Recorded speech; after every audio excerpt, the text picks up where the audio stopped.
What's up, scholars? Welcome back to another video. Today we are going to be doing something really special. So I am doing a readathon for Harry Potter. So this one is covering the first 4 books in the series, and the next one will cover the last 3. So how we're going to do this is I am going to be reading every single book, and after I finish every single book, I sit down and I'm going to record a session where I just talk about my impressions of the book, what I liked about it, favorite moments, and for each part I'm going to read a segment of it of one of my favorite moments. It could be something that's funny, it could be something that stands out to me, just something I enjoyed of it, and we're just gonna do a little readathon. We're gonna talk about each of the 4 books, and we're just gonna have a fun time. It's October, happy October. I love reading or watching the Harry Potter movies around October, specifically around Halloween and Christmas are the 2 times I find myself watching the movies the most or reading the books. This is a reread for me, so I actually have not read the books on probably almost 10 years now. It's been a long time. Maybe not 10 years, but it feels like 10 years. It's been a bit of time since I've reread the books. There's a lot I've forgotten. There's a lot I know I'm not going to remember, especially because when you watch the movies so much, you tend to remember more of what happens in the movies than you do the books. So sit back, relax, have a coffee, and just enjoy this. This is going to be a very leisurely video, and it's just to have fun and share our love of Harry Potter. So let's go ahead and get into the first one, Sorcerer's Stone. Okay, so I finished book 1, Harry Potter and the Sorcerer's Stone. I have read the books before, but it's been a while since I have done a reread of the books, so this was a lot of refreshing for me, just reminding me what happens in the books rather than what happens in the movies, because I don't know if y'all have this problem or not, or if it's just me, but I tend to watch the movies a lot more than I read the books. And so a lot of the times the movies become synonymous with what I remember happening in the books. So it's so nice to be able to get to the source material, read it, and see all the differences because it's so good. I really do love this series. First things first, this book obviously follows Harry Potter. It is his story. We are in his point of view for majority of the book.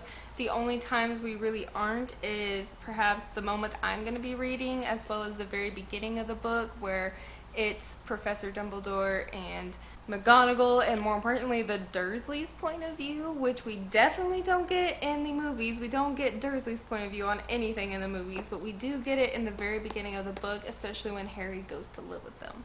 For the majority of the book, it follows Harry's point of view and his journey discovering he is a wizard, and he gets to go to a wizarding school called Hogwarts, and all of his adventures, the mishaps that happen, and there's quite a few of them, especially in the book, the friends he makes, the enemies he makes.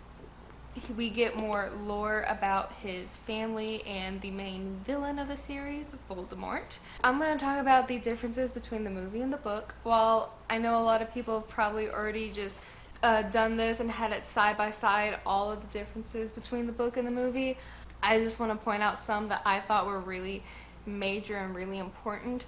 One of the major differences from the books to the movies is Neville. Neville is best boy. I'm just gonna say it now. He is precious and a little darling in this book. I really wish the movie wouldn't have taken away so much of Neville's character and his character growth, because at the end of the book and at the end of the movie, Neville's heroics of standing up to Harry, Ron, and Hermione when they're going off to Fluffy and all of that, it doesn't hit as hard in the movies because a lot of his big moments for character growth is slimmed down and kind of skimmed over, whereas in the book you get to see him go on all of these different adventures with the trio, and he's like one of the biggest parts of their trio, honestly. Like in the Forbidden Forest, it was Harry and Neville and Hermione and Draco. Ron wasn't even there. It was Neville instead of Ron. So that was one huge difference that really makes a big impact on Neville's character. I love how Neville starts off in this book as a very scared, timid, and clumsy boy. And while he is still very timid and clumsy, by the end of this book, he has gained a lot of courage and a lot of bravery through his experiences of being in Gryffindor and being with Harry, Ron, and Hermione. And it is actually, it's Ron who encourages Neville to stand up to Draco, to stand up for himself, and to not let people walk all over him. It's Ron who is saying that, oh, what does he say? Ron tells Neville that he's worth like 12 or 10 or 12 times that of Draco. And it's just like those little moments get missed out in the movie, and I wish it didn't, because it makes Neville's character so much more intriguing, so much more fascinating and endearing to people. Because, well, yes, we love Neville in the movies. Book Neville has my heart. Another character that I wish they didn't change as much, Ron. Ron in the book, a lot of the characters have changes between the movies and the books. I get that. Like, there's definite changes in them, and some of them, it's a different media, so they have to kind of work with them. So, I mean, I get that. But Ron in the books, he isn't dumb. He is smart. Like, yes, he struggles. Yes, he has his moments. But he is a very smart character. And he's the one who introduces Harry at the beginning to everything in the wizarding world, because Harry has no clue about it. It's Ron who starts telling him about all these things and introduces him to everything. And even though, like, Ron still, like, isn't as smart as Hermione, let's say, he still is a clever character and has really good moments where he is either helping out, contributing, and thinking of things to do. And the same goes for Harry. Harry doesn't just happenstance upon all of these things by luck or anything. He thinks things through for the most part. The part in the book where he like flies after Snape on his broom into the Forbidden Forest to catch the conversation between him and Quirrell wasn't really his smartest moment, but he didn't get caught, so I guess it's okay. And he's 11 in this book, so I guess I'll give him a break. It's fine. But like Harry and Ron, like both, they think things through. They come up with these plans. It's not all just Hermione. It's not just happenstance or luck, or they just kind of stumble upon something and make the most of it, somehow come up with a way to win. It's not like that. They actually sit here and plan and think things through and talk about these things. They're all working together. And Hermione is a little more of a stickler in this book than she is in the movie. Like, we know her as like the rule keeper. She is very strict on rules, and she is like that until the troll incident. And after the troll incident, she becomes a lot more liberal with her rule breaking because she became friends with Ron and Harry. I think it's quite funny. Yes, she still adheres to the rules, but she doesn't have as much trouble breaking them as she did before the troll incident. And another great Ron moment is the one I will be reading here in a second, so I'm not going to talk about that yet. Malfoy is actually a character that got changed a lot. We actually get his first introduction in the book in Diagon Alley. Harry actually runs into him in the clothing store as they're getting fitted for their robes, and Malfoy just casually just talks to Harry like it's nothing. He doesn't know who Harry is. They just have this conversation in the shop, and Harry doesn't know half of what Malfoy's talking about, so he kind of wings it. He kind of gets like an odd feeling because the only wizard Harry really knows is Hagrid, and Malfoy seems to think of Hagrid as lesser because of his position at Hogwarts, so that kind of puts Harry off on Malfoy's character. It just adds another layer to the rivalry that they have once they get on the bus or get on the train and Malfoy learns who Harry is and that whole confrontation, and on from there. It is cool to see how the difference of them meeting in Diagon Alley between just meeting at the school, it changes things. And it just adds more depth to that rivalry. Another thing that I really love in this book is Snape's subtleties in his way, in his methods of helping. He is a lot nastier to Harry and Ron in this book than he was in the movies. They really cut down on how rude Snape was in the movies. He is not the most pleasant character in this book, but I think that was one of the purposes of his character, was to draw attention away from Quirrell.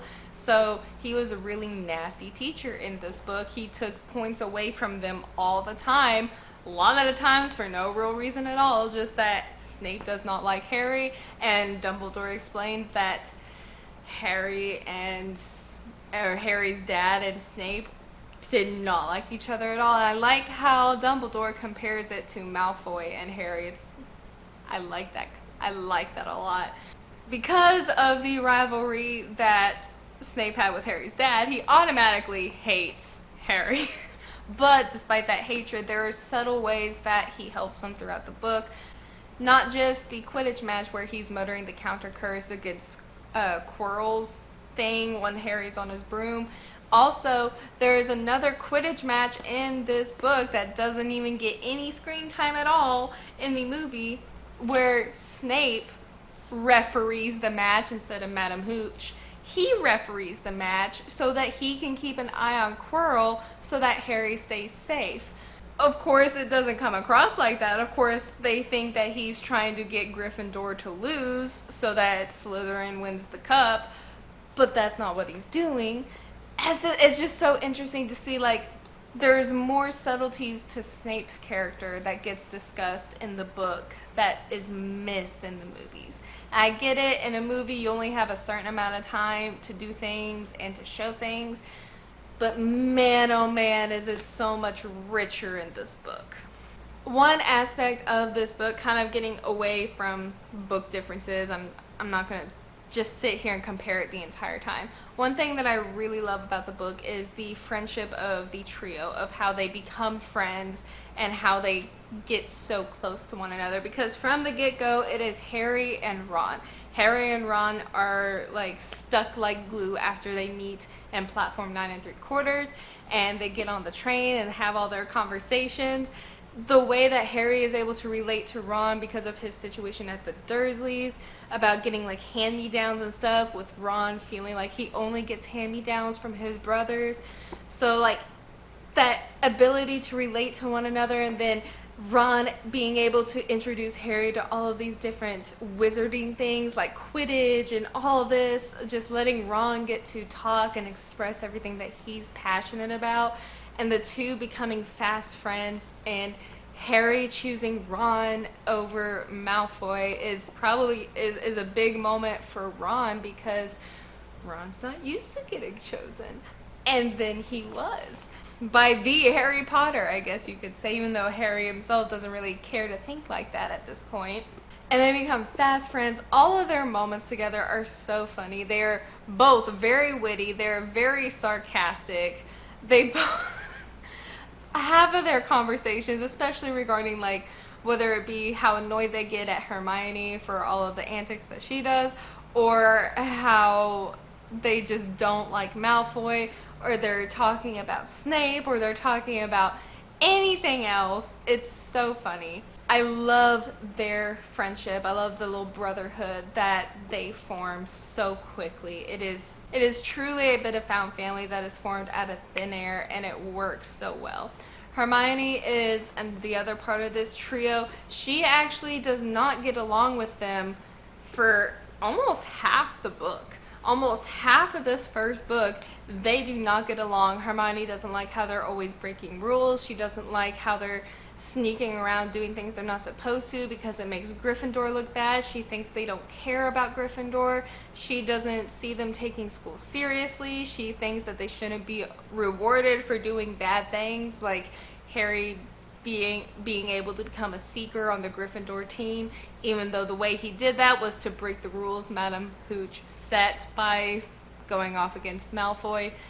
She doesn't think he should be rewarded for that, but he is. So they have a lot of contention between them, and on Harry and Ron's end, they don't like how she's this know-it-all, that she's always talking and she's always like explaining things in minute details. They don't like how she's almost overbearing at the time, and how she just doesn't seem to not quit. She's just so obsessed with these rules and the exams and studying, and they just cannot stand her for it for a while. But then the troll incident happens where they save Hermione on Halloween, and she openly lies to a professor, to McGonagall, saying that she was the one who went after the troll and Harry and Ron saved her. That blatant lie is a huge shift for all three of them, because now Harry and Ron see Hermione as more than just this strict know-it-all who's a suck-up to teachers, and Hermione sees Harry and Ron as more than just these rule breakers who don't care. There's more to it. And after that, they all become friends, and they all start getting involved, and they realize how essential Hermione is to their crew, because she can bring spells and things that they don't really know of beforehand. And all three of them work together. Hermione helps them study. They let her in on what they're planning, what they're doing, and they all go on these adventures together. And by the end of book one, it's the three of them who thwarted Quirrell and Voldemort, because of how they were able to put their brains together to think things through and to do what they did best. It's just, I love their friendship. Their friendship is such a highlight of this book. Another small thing, just a small thing, I do love Harry's relationship with Fred and George. It doesn't get touched upon a lot until later in the series, in the movies. I love Fred and George. I love Fred and George. They're some of my favorite Weasleys, and seeing them, they're the first to offer Harry help when he's trying to get on the train. They're the first that recognize who he is, but they don't make they go and tell their parent, or they go and tell their mom about it, but they don't make a huge deal about it. They're just like, hey, guess who we met? But they're little troublemakers. They are troublemakers to the core, but they always seem to kind of tease Harry, help Harry out. They become brother figures to Harry very quickly, especially after Harry becomes friends with Ron. It is clear to see that Fred and George have seen Harry with Ron, and they adopt him into their brotherhood. They're like, okay, this one's ours too. He's our little brother. We get to mess with him, but we also get to protect him. That protection comes in play in the Quidditch match when Quirrell is cursing Harry. When he's about to fall off the broom, it is the twins who are going up there and trying to help Harry back up on his broom. And when they can't do that, they're waiting underneath him so that if Harry falls, they're there to catch him. I love their relationship with Harry, because it just gets better as the series goes on. I just wanted to say that. And I also love how the twins, side note, but I love how the twins threw snowballs at the back of Quirrell's turban in the book, which means they pelted Voldemort in the face with snowballs, and I just really love that fact. Peeves is also a very fun character. I really like all of the mischief that he gets up in, because he causes a lot of trouble for our main trio, but I really love how Harry outsmarts Peeves at the end of this book with the trick of being the Bloody Baron. Love it. One of the last characters I'll touch on for this one is Hagrid. I adore Hagrid. I absolutely love how he's portrayed in the movies. He's one of the most lovable characters in the movies. In the book, he's even more lovable, if that's even possible. I love Hagrid. I love how protective he is over Harry, how much he cares about Harry, that he's the one who sent Harry his first mail during the mail time. He sent Harry a note just asking him to tea, and he's always checking up on Harry. He got Harry the book with the pictures of his parents, and he's just always there watching out for Harry. I just really love it, and the fact that he feels so guilty about the Fluffy incident and everything once Hagrid accidentally spills information to a lot of people, including Quirrell, which gets him past Fluffy. When Harry's in the hospital wing afterward, Hagrid is coming to him and he's just sobbing because he feels so guilty for giving away that information, because if he feels like it's his fault and that he caused Harry to almost die. And just seeing him go, or just reading about him going to visit Harry in the hospital wing, and Harry cheering him up and giving him chocolates, it's so sweet. It's so cute. Also, the whole scene with Norbert the dragon is completely different in the books. They had to sneak him up to the astronomy tower underneath the invisible cloak to send him off with Charlie's friends to Romania, and then they get caught by Filch because Draco snitched. Like, the whole scene is wild, but Ron wasn't there. It was just Harry and Hermione. So that's why they ended up in detention, and then Neville came after them because he was worried because he couldn't find them, and then he got detention just because he was worried about his friends. The last scene, or I guess the climactic scene of this book, when Harry is facing Quirrell and Voldemort, it's so much better described in the book about why Quirrell was unable to touch Harry, why he started burning at just like the touch of Harry's skin, that it wasn't the stones doing, it was actually the spell of protection that his mother had cast over him the night she died and Voldemort killed her. That was that protection that he still had embedded pretty much in his very skin. That's what protected him. Yet it was so overwhelming to Harry that even all that contact, well, everything that was going on nearly killed him. And Dumbledore was who came and pulled Quirrell off of Harry so that Harry wouldn't die. It reads so much more intensely and with a better explanation about why this happened, and there's a lot of good foreshadowing within the first book regarding why Voldemort went after Harry, the whole situation with Snape and Harry's dad, and the idea that Voldemort is weak but he's still clinging to life somehow. So there's a lot of really good foreshadowing that this book has. So last thing before I end this video is I do want to read just a snippet from chapter 13. It is when the second Quidditch match is going on and Snape is refereeing. They're all watching intently, and Malfoy has just been pestering and pestering and pestering Ron. He doesn't really talk to Hermione in the first book at all. He just mainly focuses on Harry and Ron. So Malfoy is coming at Ron, and he's coming at Neville, and Ron has finally had enough, and he snaps. And Hermione just ignores the entire thing. It's so funny. Before Malfoy knew what was happening, Ron was on top of him, wrestling him to the ground. Neville hesitated, then clambered over the back of his seat to help. "Come on, Harry," Hermione screamed, leaping onto her seat to watch as Harry sped straight at Snape. She didn't even notice Malfoy and Ron rolling around under her seat, or the scuffles and yelps coming from the whirl of fists that was Neville, Crabbe, and Goyle. Like, these boys got into a fist fight in the stands. Hermione just completely ignores them. It's so funny. And like, that's why I love Ron and Neville in the books, because you would have never known that Ron got into a fist fight with Malfoy and that Neville got into a fist fight with Crabbe and Goyle if you didn't read it. I just love this part later on when Ron is describing what happens. He says, "We won, and I gave Malfoy a black eye, and Neville tried to take on Crabbe and Goyle single-handed. He's still out cold, but Madame Pomfrey says he'll be alright. Talk about showing Slytherin." As I love, like, that moment, I don't know why, it cracks me up.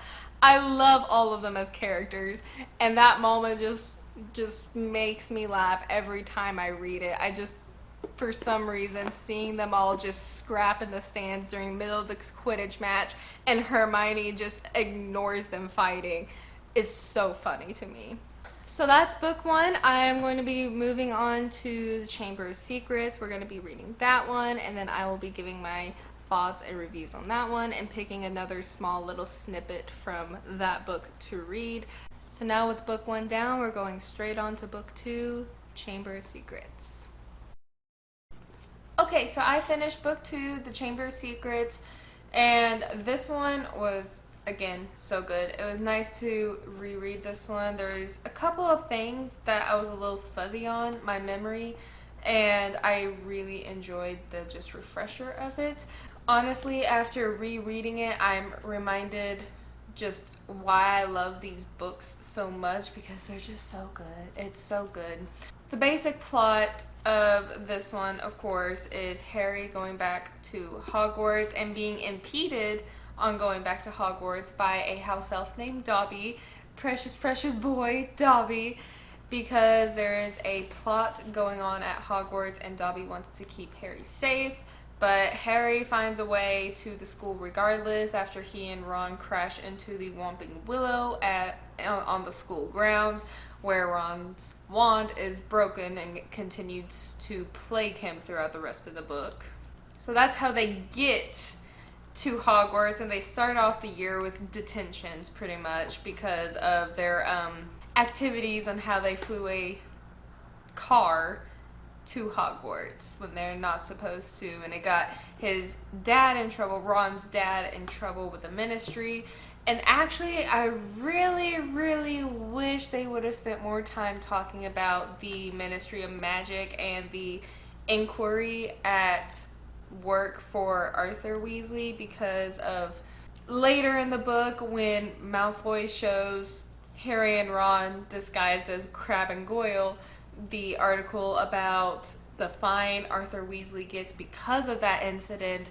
It would have been so nice to learn more about the Ministry of Magic itself. I know we learn more about it in later books, but it would have been nice to have like a little more context for that in this one.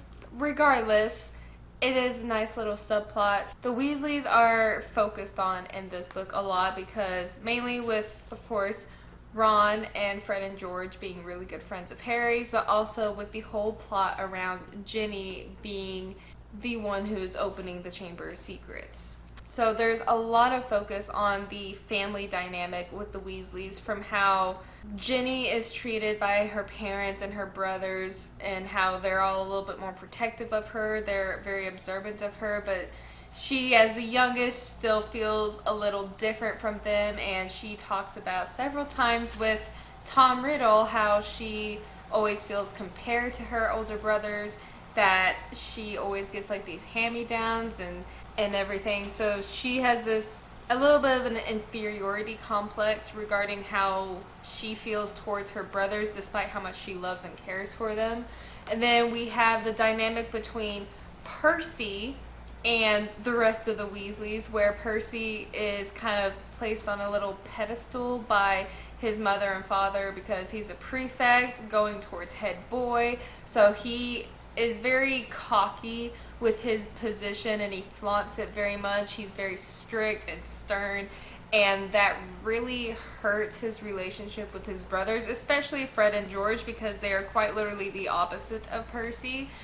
To see Fred and George as characters as opposites of Percy himself is such an interesting dynamic for a family, because these two brothers, these two twins, are usually put together in the same space, and they're often not looked down upon, but held in a different light than Percy is. Percy's put on this pedestal, and Fred and George are often said, well, why can't you be like Percy? Why can't you be more like your brother? The Chamber of Secrets really does a good job highlighting their family dynamic. And again, I said it for book one, but I love Fred and George's relationship with Harry. They're literally Harry's big brothers, the brothers he never had. Same with Ron. Ron is a brother Harry never had.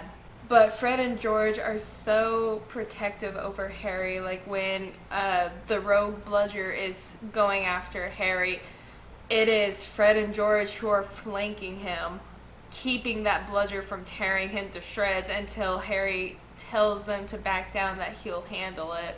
They're the ones who, when people think that he's the heir of Slytherin, the twins are the ones who make jokes out of it and make it very lighthearted because they think it's so ridiculous that they can make a joke out of it, because they know Harry isn't the heir of Slytherin. So of course they're going to be lighthearted about it so that Harry knows that they don't believe these rumors.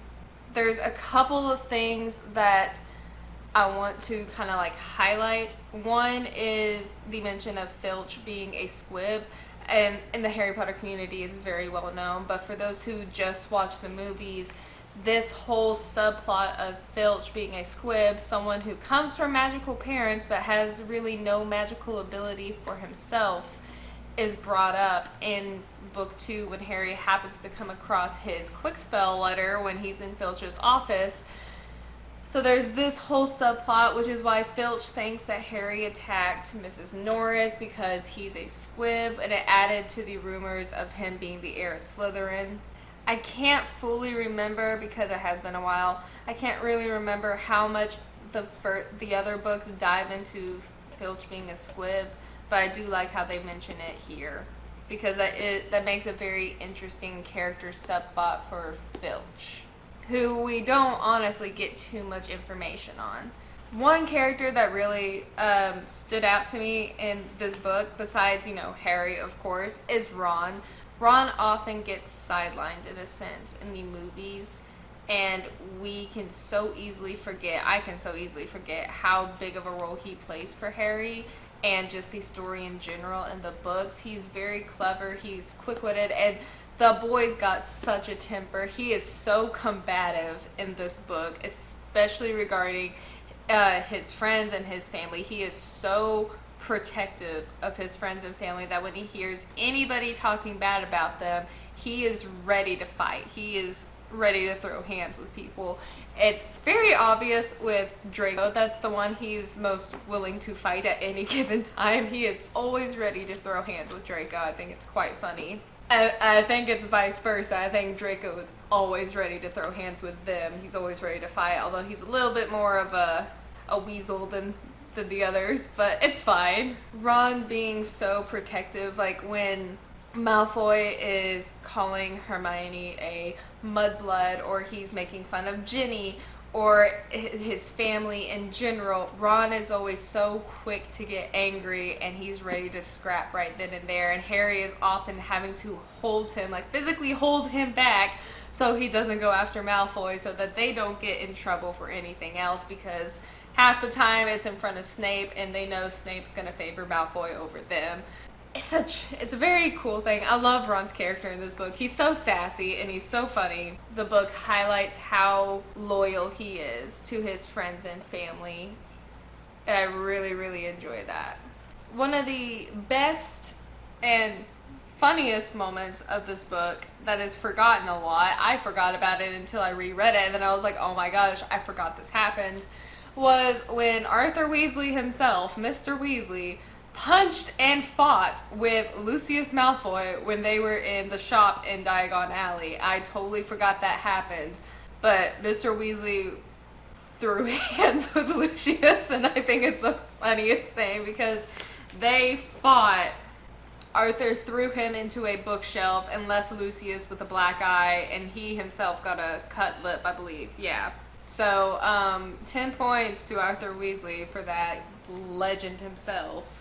I do think another dynamic I really loved for this book was the dynamic of all of the teachers, students to a certain degree because of how the students either like loved or resented him, but the resentment all the teachers had for Gilderoy Lockhart, the fact that they were willing to do anything to get him out of their hair, especially when Ginny was taken down into the chamber. They let him believe that he could go in there, and they got him out of the room, and McGonagall was like, okay, now that he's gone, we can actually talk. It's so funny. They despised him so much. Snape, I think, was one of the ones who resented him the most. Snape in this book was a little funny. He was kind of funny because of all the sarcasm he had, especially towards Lockhart and the way with the dueling club, their interactions in general, the way that Snape just, the look of pure annoyance that he would often give Lockhart whenever he just showed up and was just there. It's so funny. None of the teachers liked him. All of the teachers were annoyed by him and kept trying to find ways to get rid of him. Funniest thing. And then at the end when he loses his memory and Dumbledore's talking to him and Dumbledore realizes that he has no memory, he's like, oh, okay, well you can leave. And it's just like immediately he's like, well, I guess I'm hiring a new teacher. Yeah, Dumbledore himself didn't even seem very upset at losing Lockhart. I think he might have just hired Lockhart as more of a joke than anything else, just to kind of have a good laugh that year. Now, the biggest thing that I want to talk about for this book is Tom Riddle himself, Voldemort, Tom Riddle, and Ginny, and that whole last confrontation down in the chamber when Harry gets there. Because I will admit, in the movie, they really skimmed over how bad Tom Riddle manipulated and used Ginny. I have the passage. This is the passage I'm going to be reading from this book, because and I do remember this part from reading it before, because it always stuck out in my mind just how manipulative and charismatic Riddle was. And to be a great Dark Lord or leader of any time, to have someone in power like that, to have that amount of following, he had to have been manipulative and charismatic and had that draw that drew people to him. And it shows so much here of why he was able to get people to do what he wanted them to, because he is this really sadistic, manipulative person, and he was able to manipulate an 11-year-old child to fulfilling his desires, which is terrible any way you look at it. In the movies, it doesn't truly go into the way Ginny and Riddle were connected and how the situation with the diary came to be, and how her body was fading and he was getting stronger. It didn't go into all of that, but the book does, and it's so twisted in the book. Ginny wrote in this diary. She had this diary with her, and she started writing in it and was so happy to have somebody listening to her and giving her advice and being there for her, being a supportive friend that she could always have in her pocket, is what it says. And little by little, the more Ginny poured herself out into this diary, into Riddle, the stronger her soul got connected to this diary, which is what made Riddle be able to pour some of his soul into Ginny, which is what manipulated her into doing all of those things with the blood on the wall, like killing the roosters, everything like that. And it affected Ginny's memory to the point where she was panicking, not remembering anything that happened, but thinking that she might have been the one who had been doing all these attacks. But because of Riddle's manipulation and the way the diary works with that dark magic, she had no memory of it, and it was driving her insane.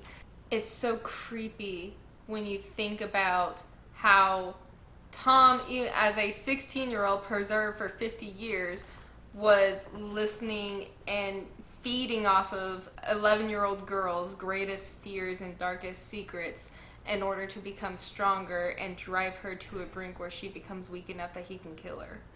But this is how Riddle is describing it whenever Harry's asking him these questions.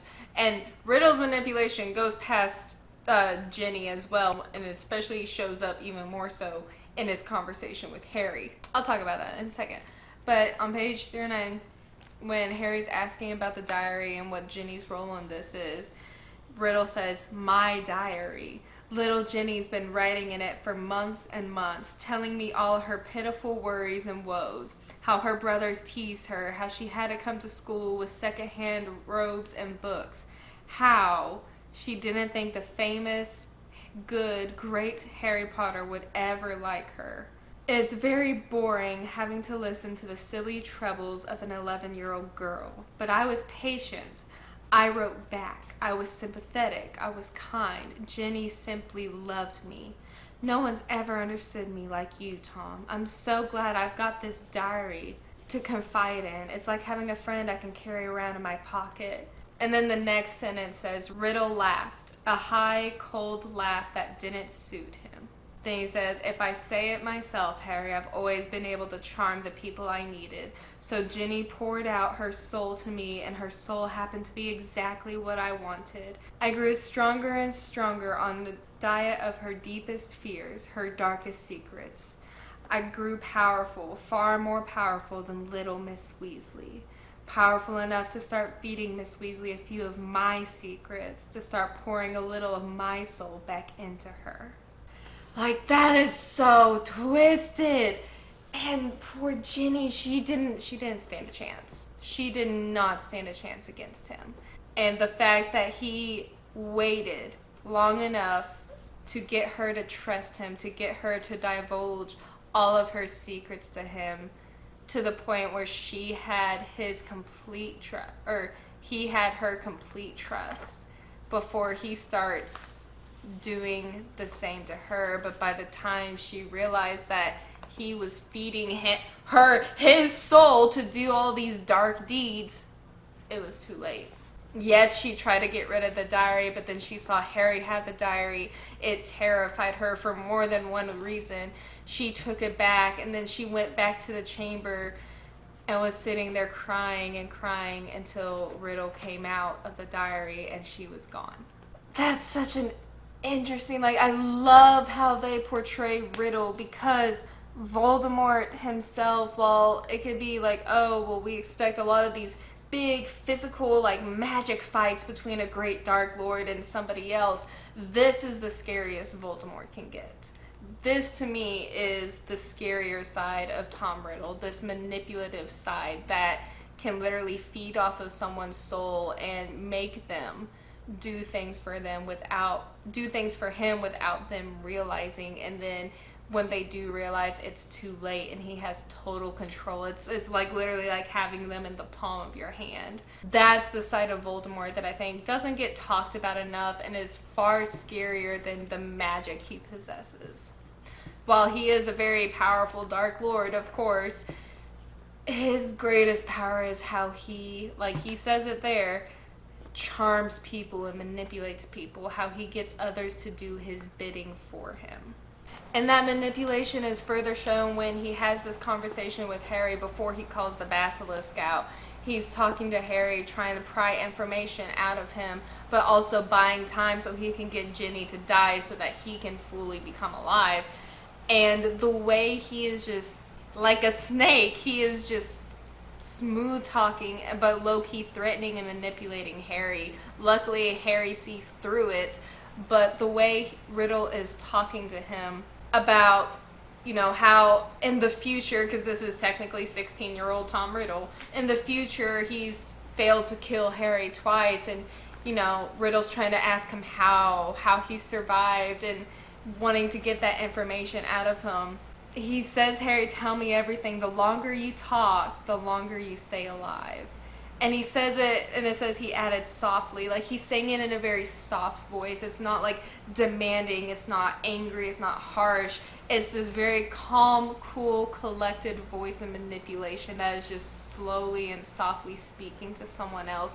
It's so chilling. Like, I don't know if it's just me, but this side of Riddle and Voldemort is scarier than Voldemort himself. Like, when he was Tom Riddle, he was scarier than Voldemort, in my opinion, to me, personally, because of all of this manipulation.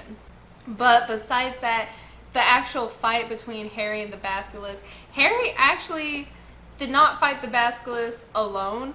He had Fawkes with him, the Phoenix. When Fawkes comes to Harry, he brings the hat, and he, instead of just like singing and like flying around in circles at the beginning like it does in the movies, Fawkes actually just sits on Harry's shoulder and is staring Riddle in the eyes, and Fawkes is there the entire time. When the basilisk is called, Fawkes takes flight and he blinds the basilisk immediately, and he stays above the basilisk, like swooping and diving in, attacking him, trying to distract him so that Harry can stand a chance. Harry puts the hat on, asks for help, gets the sword of Gryffindor, and then is able to attack with Fawkes' help, and that's how he's able to stab the basilisk through the roof of the mouth, and that's how he gets poisoned. And Fawkes immediately goes to Harry afterwards to heal his injury before he can even make it back to Ginny.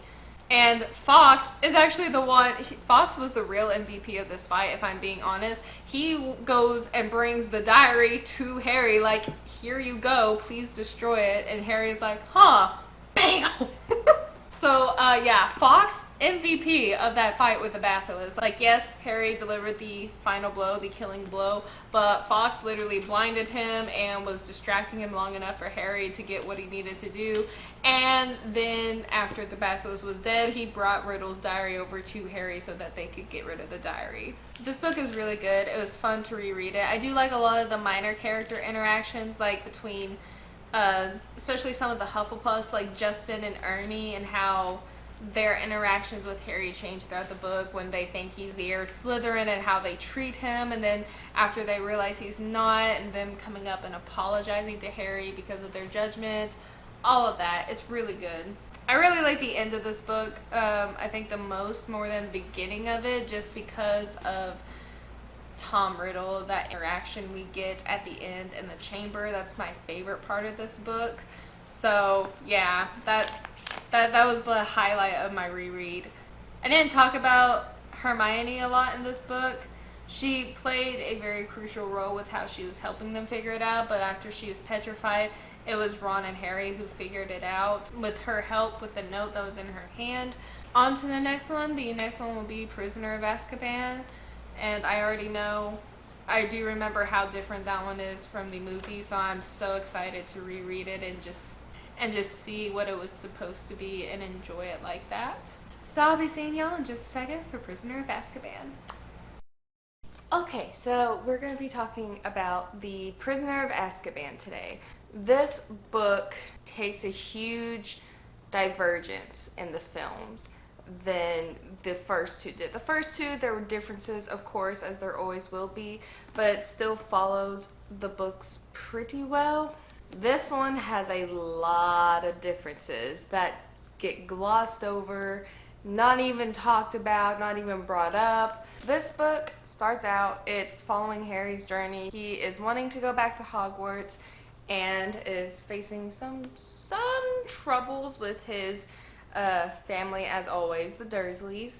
They end up inviting Marge over, Harry's aunt, or would-be aunt, I guess. He ends up blowing her up, like enlarging her out of anger because she is just talking so much crap about Harry's parents and he's had enough of it. The biggest part in this first section is the plot point of Harry wanting to go to Hogsmeade, which third years are allowed to go. He gets the letter from Professor McGonagall that has the form for them to sign, and Uncle Vernon says, well, if you are on your best behavior with Marge while she's here, then I'll sign it, and then that whole thing happens. So he decides to run away because he thinks he's going to be expelled from Hogwarts and just decides to go for it. He doesn't know where he's going to go, but he doesn't want to be at the Dursleys anymore. That's when it's night and he sees this giant dog figure. I think he only really sees the eyes of it and like the shape, but he sees this giant figure with glowing eyes in the dark, and it scares him and makes him fall and nearly gets run over by the night bus, which is an emergency transport service for wizards. I love the whole bit with the night bus of how Stan thinks he recognizes Harry, but Harry tries to say he's Neville Longbottom. So Harry gets to the Leaky Cauldron, has that talk with Fudge about everything being fine. It's great, dandy, perfect. Harry's just happy that he's not expelled and that he can go back to Hogwarts and spends the rest of his summer holidays in Diagon Alley. I do like this difference when he meets up with Ron and Hermione. They had been talking about like Ron's trip to Egypt and also the news of Sirius Black's escape from Azkaban. And Harry actually overhears Molly and Arthur, Mr. and Mrs. Weasley, talking about it and talking about Harry being Black's target. That's how he learns about it. It's not just Arthur pulling him to the side. He tries to pull him to the side at the train station, but the train's about to leave, so Harry has to hurry along, so it's a lot more rushed in the books than it was in the movies. The biggest change is how Hermione gets Crookshanks, and Crookshanks is like MVP of this book, low-key. He plays such a crucial role in the books. This cat, this scrunched up faced cat plays such a major role in the books. And I love him. I love Crookshanks. Hermione ends up getting him from a shop when Crookshanks ends up jumping onto Ron's head because Ron has Scabbers, the rat, in his pocket, and Crookshanks does not like Scabbers for obvious reasons. And after, Crookshanks jumps on Ron's head and Ron has to run out to chase Scabbers, Hermione's like, yep, that's my cat. But the three of them, they get to Hogwarts after that whole Dementor attack on the train, which I will say, I wish they followed what happens to Harry when he has the Dementor attack, because in the movies all you hear is this like distorted scream before he passes out. In the books it goes into details about his mother's last words, his mother standing up to Voldemort, and he can hear Voldemort's laugh in those moments before he passes out when the Dementor is attacking him. But in the movie, they just gloss over and make it be like, oh, well, I heard my mom scream. But it's so much more than that, because as these Dementor attacks keep progressing throughout the book, the more Harry kind of figures out about his parents' last moment, because at first it's just his mother and Voldemort that he's able to hear, and then he hears more of what his mother is saying, and then he eventually hears his dad, and his dad telling Lily to get Harry and run and to take Harry away, that he was going to hold Voldemort off. The more these Dementors attack Harry, the more vivid these memories become in his mind, the more he gets to hear about his parents' last moments and about Voldemort's attack on them. I think that's such an eerie moment for Harry, because he's torn of liking to hear his family, his parents' voices again, but at the same time knowing that it's the last things they're saying before they die is so unsettling and it's so sad, and he's having to relive this every single time these Dementors attack him. I do love in this book Harry and Lupin's relationship. It starts when they're on the train to Hogwarts and Harry gets attacked and Lupin stands up for them.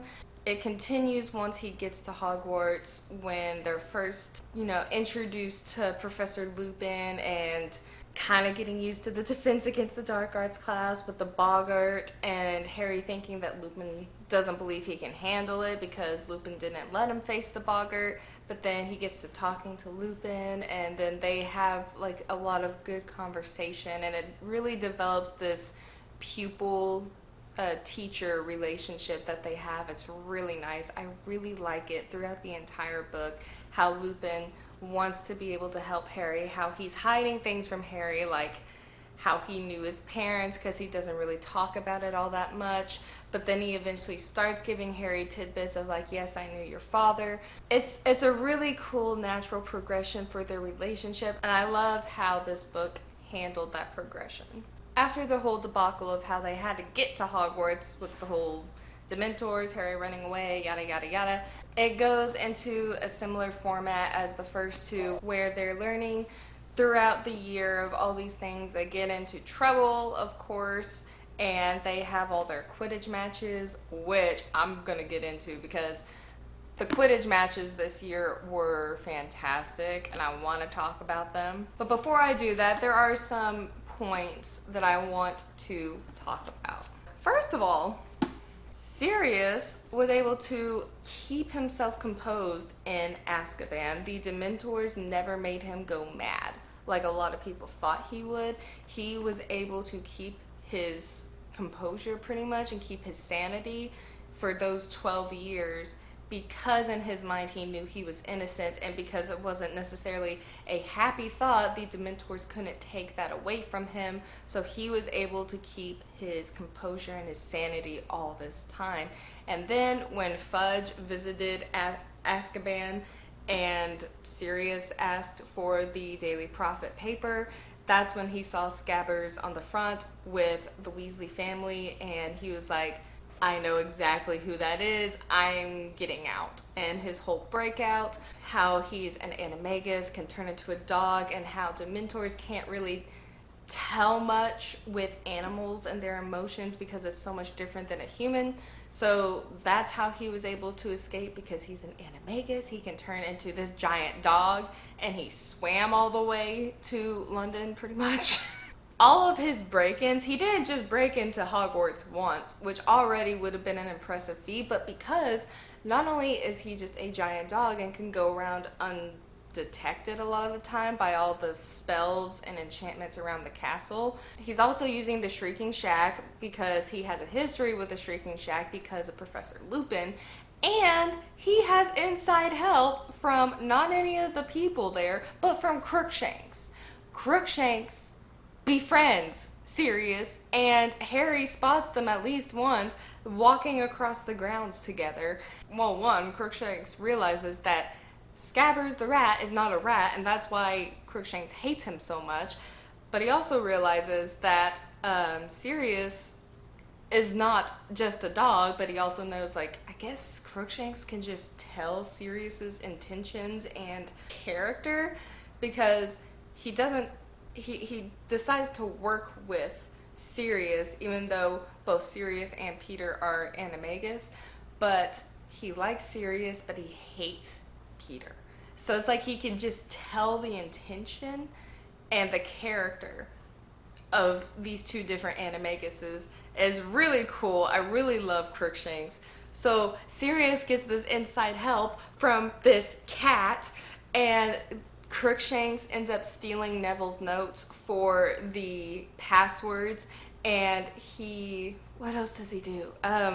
Basically passing along information about Scabbers, about where he was and all that, which is why when Sirius broke in the first time, or that's when Sirius broke in that one time, he was standing over Ron with a knife, not because he was going to kill Ron, but because he was looking for Scabbers, which Crookshanks said was with Ron. So it's like the whole thing. And then you have Sirius giving Harry the firebolt for Christmas, and McGonagall ended up confiscating it because Hermione was like, no, that could be from Sirius Black, and if it is, because at the time they all thought he was still a deranged murderer, they're like, no, this could be Jinx, we need to take it and inspect it, run it through all these tests, and Harry was like really upset with Hermione about that because his other broomstick had been destroyed by the Whomping Willow. So he was not really okay with her doing that, but Hermione had the best intentions. I'm gonna get to Hermione in a second too. One of the best characters in this book. So you get Sirius sending him that, and then Sirius often goes along to watch what Harry does, whether he observes him playing Quidditch or just in random places. Like he always seems to be there because he wants to see what Harry's doing. He wants to see how Harry is, and he wants to protect Harry from Pettigrew, but he also wants to get to Pettigrew. So you have all these moments with Sirius Black. I think he broke into the castle at least 3 times, if I'm remembering correctly. So yeah, I think there's at least 3 times that he broke in, which is really impressive, but because he's an animagus and nobody knows he's an animagus, which is such a huge point that they should have had in the movies, because every animagus is supposed to be documented by the Ministry so that they know who is who and who can transform into what.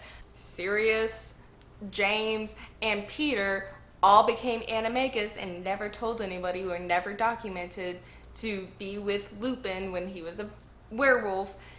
So because Sirius was undocumented, and Peter, they were under the radar the entire time. It's so cool, the trickery. I love it. Sirius was easily smart and sneaky about the entire situation, and the way he was able to work with Crookshanks and get Crookshanks to help him as much as he did was amazing. Speaking of Crookshanks, I adore him. I've already said this, but I adore him, and I love that he never gave up trying to get to Peter, because he knew the rat was a rat, literally. And he tried so hard to get Scabbers, and it caused so much friction between Ron and Hermione, which I will talk about them for a second. Ron was awful this book to Hermione. Like, absolutely atrocious to her. The fact that he straight up started to ignore her even when she was speaking to them, he would ignore her and pretend she didn't exist and would keep walking. Yes, he was upset because he thought Crookshanks ate Scabbers or killed him or something, but he also just did not like how Hermione was trying to stop them from doing things, or reported the firebolt to McGonagall, or was saying that, well, Harry shouldn't be going to Hogsmeade even with the help of the Marauder's map that he got from Fred and George. And she was like, Harry, if you go again, I'm gonna have to report you for that, because, you know, Harry was not being smart, he wasn't being safe, which he wasn't. Ron literally got to the point where he was just being so nasty to her, even though so many people tried to tell him otherwise, even Hagrid, which, when Ron and Harry went to visit Hagrid, when Hagrid called them out there to talk to them about Hermione, because the two had stopped talking to her completely. They had been completely ignoring her, to the fact that she was going to Hagrid's just to have some company and to talk to him, to vent to him, and was crying with Hagrid about the whole thing. That's so sad. That is so sad. And what does Ron do when Hagrid says that they need to start talking to her? Well, if she'd do something about that cat, I would. He was so ridiculously stubborn and awful to her about the entire situation. Even Hagrid was like, the cat did what cats do. They go after mice. It shouldn't be that shocking. But Ron was just so adamant about his hatred to Crookshanks, and therefore his hatred to Hermione, that it affected their relationship for the entire book. To the point where after they started talking again, he never even apologized to her. It was just like, she was crying and she tried to hug him, and he was like, that's awkward, I don't know what to do. Okay, bye, get off me. It's just really weird. He never apologized to her. He showed more of an acceptance towards Crookshanks by the end of the book than he really did to Hermione. And that just didn't sit right with me. All of their fights that they had in this book definitely had me in Hermione's favor. And Hermione did so much this book, from keeping them in line as best she could, to all of the classes that she was taking, and the time turner that she got, how she was working so much and that she was studying basically day in and day out. She didn't have time to do anything else, to the point where it was stressing her out so much that she was like on the verge of a breakdown constantly by the end of the year, to how she went out of her way to help Hagrid prepare a case for Buckbeak. She did all of this research to look up cases about like hippogriffs and everything like that for Hagrid to take to the ministry whenever he had his hearing with Buckbeak. She was working on that. She was so involved with everything and still kept a close eye out on her friends even when they weren't talking to her. She was always there to support them if they needed it. At the end of the day, she came in clutch with the time turner to save Buckbeak and Sirius. And I love how Dumbledore absolutely counted on her. And the whole thing of her being a third year, she's like 13 or 14 at this time, third year in Hogwarts, and she has professors writing letters to the ministry vouching for how intelligent and how capable she is, to bestow upon her a time turner when most wizards are like forbidden to mess with time, and they give it to this 13-year-old student because they know how smart she is. They know how trustworthy and capable she is to have that, in order for her to be a better student and learn all of these different subjects. She has one of her best moments whenever she hears Draco talking smack about the whole Buckbeak situation. As they're leaving, I think they're leaving class, like Hair of Magical Creatures. They are leaving class, she hears him talking, and before Harry and Ron can even do anything, she is rushing up to him. She doesn't push, she just slaps him across the face so hard that he stumbles and then Ron and Harry are trying to like pull her back, and she pulls their wands on them and is like, don't touch me, and looks at Draco, and he doesn't say a word. It's like he takes the slap and he just stops. He becomes compliant instantly, and he just kind of walks away. He doesn't say anything to her. He doesn't badmouth her. He just realizes he just got slapped, and he just walks away. It's like he just like takes it like, all right, that just happened. I'm just gonna walk away now because that I can't do anything about that. It's the best moment. I love that moment because Draco in this book, Draco's one of my favorite side characters, like antagonists in a sense. He's very much all bark, no bite, and it's quite funny. It gives a good dynamic. He does have some moments of retaliation, of course, like when he scrapped with Ron in book 1 and in book 2. He's very much a talker, and he likes to twist things to his benefit, and he did that a lot with this book, especially with Buckbeak and the situation with Quidditch, because, oh, well, my arm is out of commission. Guess y'all will have to play another team first instead on this stormy day because I can't play. So he uses it a lot to his benefit, and it's funny. He's a brat, and he definitely needs to get put in his place, and he did. He got put in his place so hard with Hermione, and then after Buckbeak was freed, that whole situation, yeah, he definitely got humbled in this book, and I really liked it.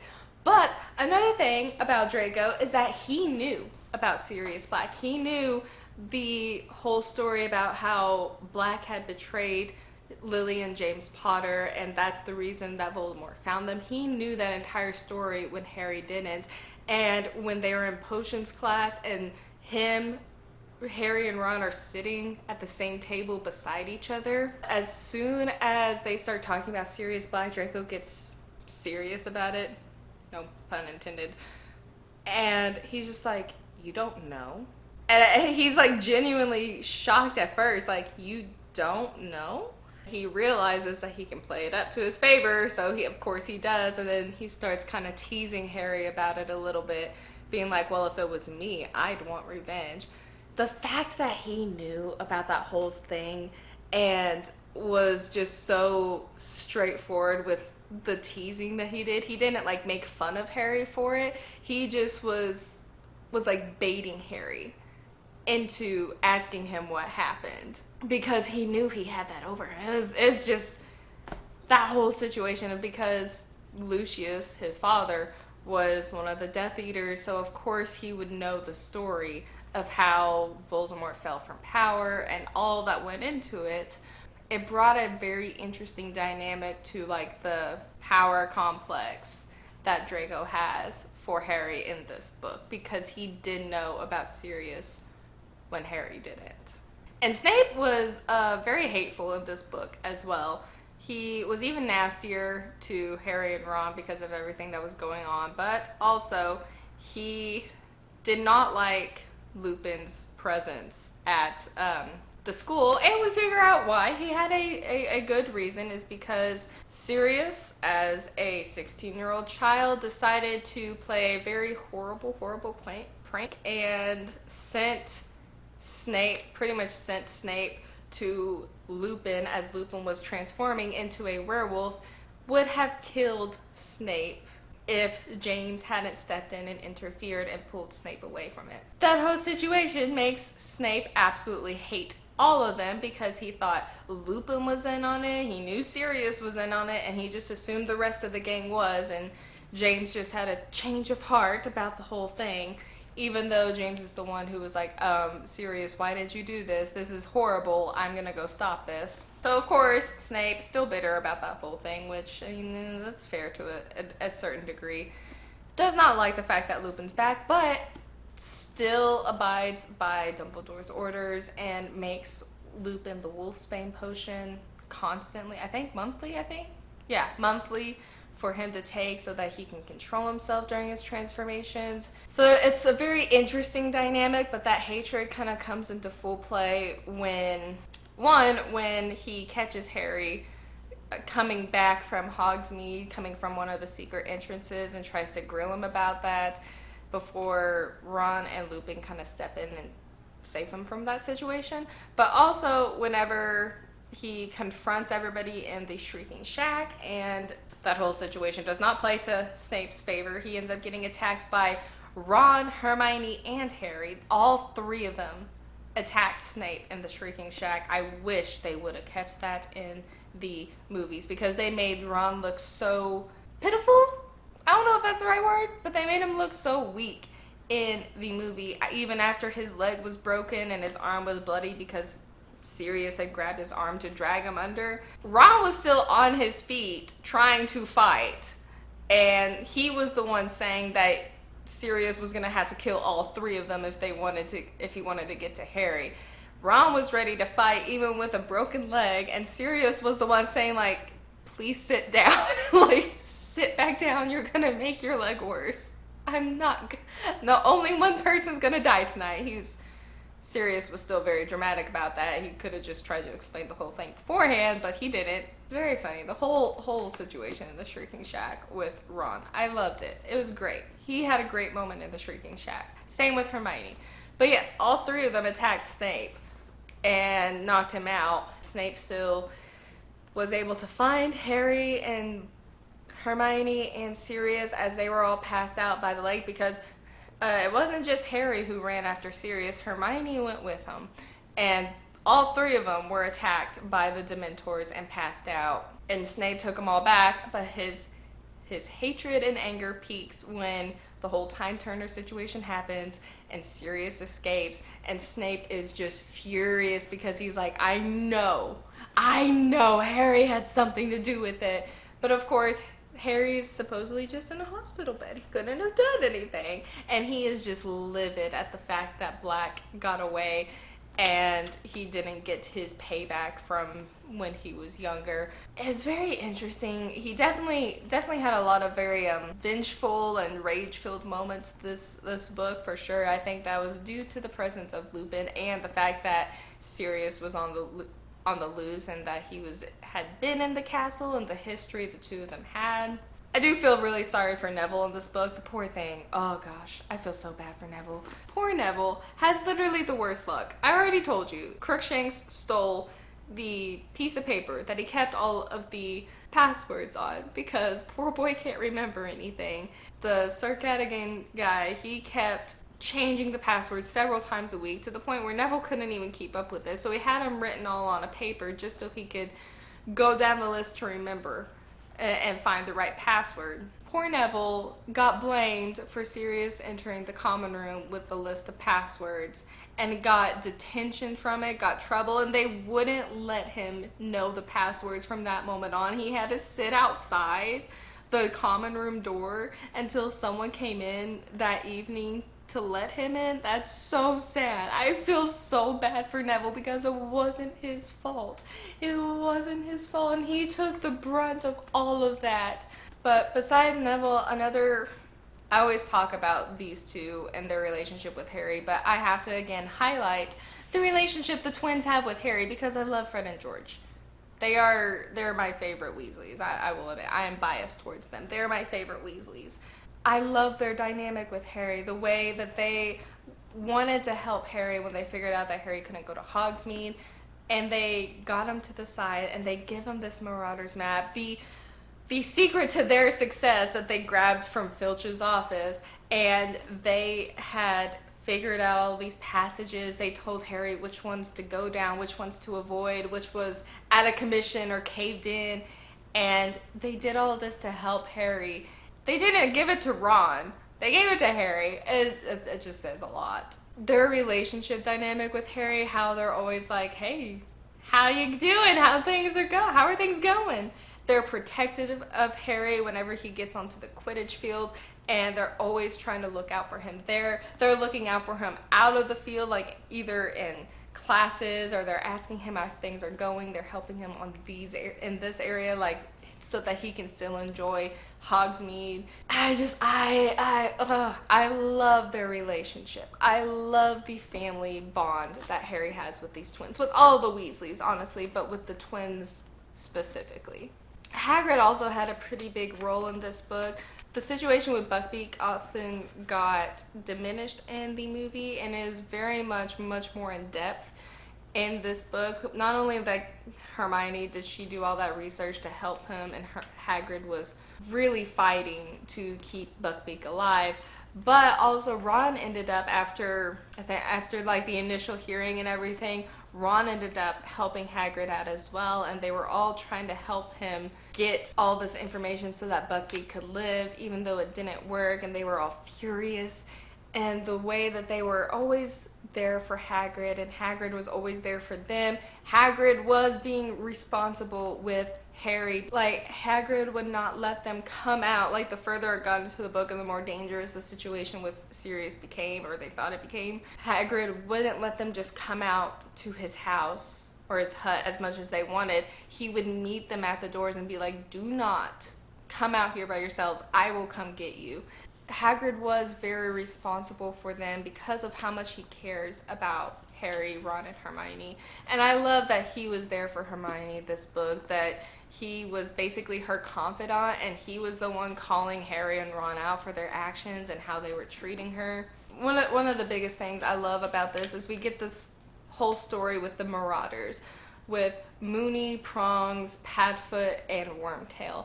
We get their origin story, how they made the map, but more importantly, how they came to be, because Lupin was bitten as a boy by a werewolf, and he normally would not have been permitted to even go to Hogwarts, but he was because Professor Dumbledore became headmaster. And that's the whole origin behind the Whomping Willow. The Whomping Willow was placed over the entrance to where they could go to the Shrieking Shack, so that Lupin had a safe place to go to during his transformations on the full moon. He would be in the Shrieking Shack, and everybody thinks the Shrieking Shack is haunted because of all the screams and everything that they've heard, but it was always Lupin. On the nights that he would transform, they heard him transforming and going wild in the Shrieking Shack. Once James and Sirius found out about Lupin's condition, they wanted to do something for him, so they taught themselves to be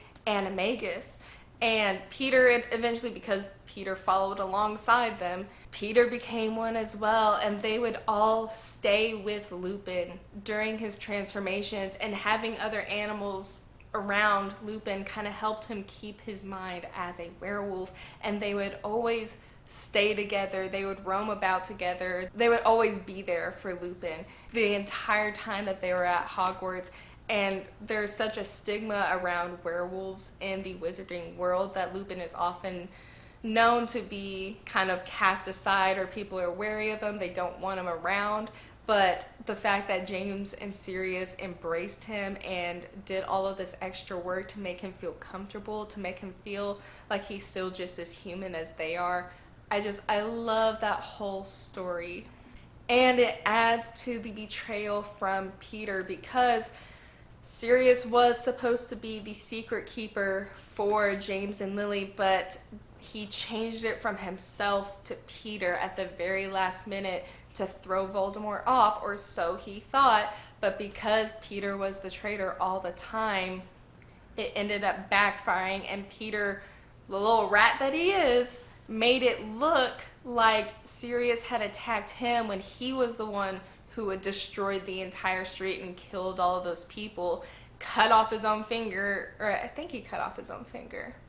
Lived as a rat for 12 years, you know, and stayed under the radar because he was not marked as an animagus. They didn't think to look for him. They thought he was dead.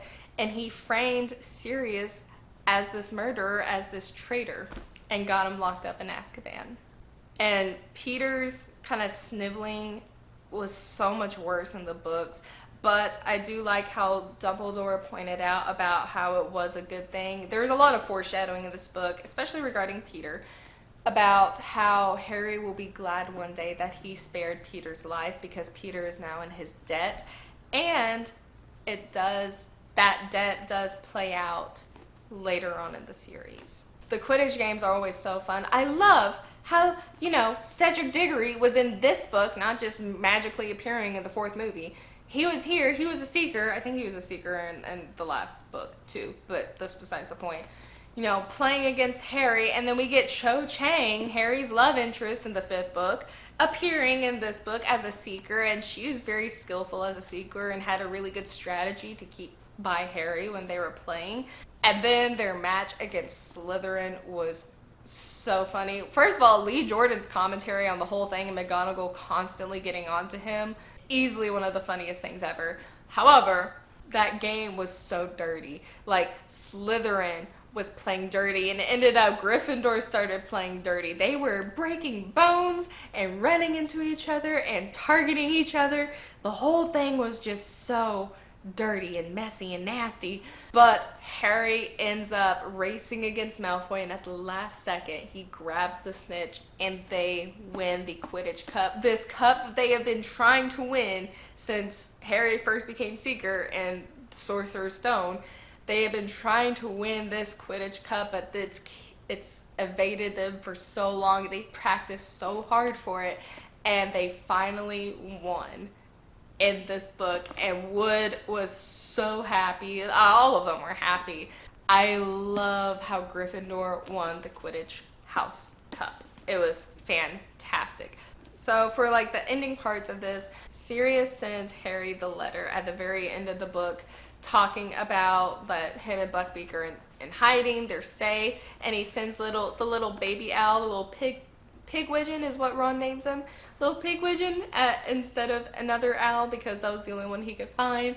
Little pigwidgeon is adorable. He's so energetic, so cute. I love him. Sirius, being the wonderful godfather that he is, gives Harry the permission to go to Hogsmeade, and Harry is ecstatic because he's like, Dumbledore knows the truth about Sirius. This will be enough to get me to go to Hogsmeade. It's so wonderful. And I love the ending lines of this book whenever Harry meets back up with with Dursley, Vernon, and this is the part I want to read because it's so funny that Harry just seems so confident and a little cocky at this when he's telling Vernon that he has a godfather. And he says, he was my mom and dad's best friend. He's a convicted murderer, but he's broken out of wizard prison and he's on the run. He likes to keep in touch with me though. Keep up with my news. Check if I'm happy. Like the little snot. I love him. I thought that was so funny and they did such a good job with that. I really love this. I really love this book. That's one of my favorites. That's why I was gushing about it for so long. It's one of my favorites in the series. But yeah, that's Prisoner of Azkaban. Such a great book. I love that one. Definitely prefer this book over the movie for sure. I enjoyed it. I loved this reread. This reread is going so well. I'm enjoying myself immensely with it. These are such easy books to read, and I really love them. But yeah, now on to the Goblet of Fire, where things start going south. Let's go.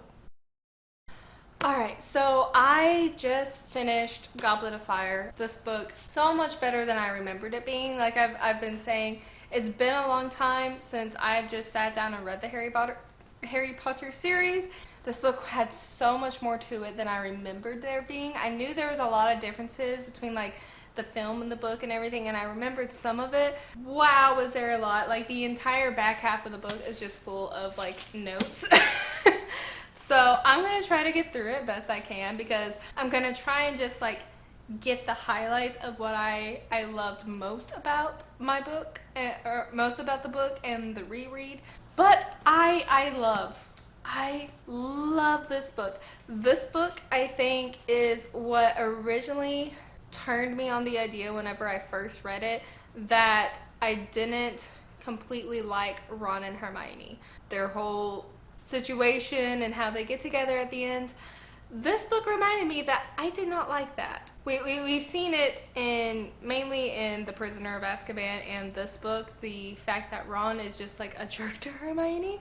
The relationship dynamic between him and her is just not my favorite. I think where a lot of people get it confused because people are like, oh well, people like this dynamic with enemies to lovers all the time regarding Ron and Hermione and their whole situation and relationship, whatever. But it's like, okay, they're not enemies to lovers. That's a completely different trope. They're friends, supposed to be friends to lovers. Friends fight sometimes, yes, I get that. But this is just ridiculous to me, in my opinion. Friends to lovers is typically a much sweeter setup. And I get that Harry Potter is not a romance. It is first and foremost not a romance. I get that the romances are secondary, but that would probably be like my biggest gripe, especially going forward from here, is just their whole dynamic. I don't like it. I'll just be very honest. I'm not the biggest fan of their dynamic, and rereading this one reminded me of how much I am not a fan of it. I love how this book starts off, and Harry's at the Dursleys and they have to get Harry from the Dursleys so he can go to the World Cup. And I love how the Weasleys come to get Harry properly this time by coming to the Dursleys to get him. They of course don't come a normal Muggle way. They come through the fireplace, and it is so funny. And they all come, and the twins are there. The twins give Neville a pranked snack, like one of their joke snacks. Not Neville. Why did I say Neville? Dudley. Wow. They give it to Neville too later on in the story, but they give Dudley a joke snack, and I think it like turns his tongue like ridiculously long. They're all arguing over that. Mr. Weasley's trying to appease the Dursleys, trying to help Dudley, and they're all very angry and scared, and they get Harry out. It's so funny. This whole time, this whole book focuses a lot on the twins as a side plot, and you can tell like there's this big secret. There's this big project that they're working on. It's Mrs. Weasley being very discouraging towards them about what they want. She wants them to be in the ministry like Percy or like Bill and Charlie. She wants them to have these really upstanding jobs and doing all these things, and the twins just aren't like their brothers. They aren't like that, and they want to do this joke shop. They want to have like their own thing with these jokes, and they have all of these names for their products, and everything gets trashed by Mrs. Weasley, and they have this huge argument about it. And throughout the entirety of the book, the twins are constantly like working in secret. They're off muttering to each other. They're trying to blackmail Ludo Bagman about getting the money that they should have gotten from him. And the entire time, this subplot with the twins is happening in the background. And I love that, because it really starts to show that the twins are so different than the other Weasleys, especially Percy and Bill and Charlie. I love Bill and Charlie, and I wish they would have kept them in the movie. We don't really even get to see any of them, which is such a shame.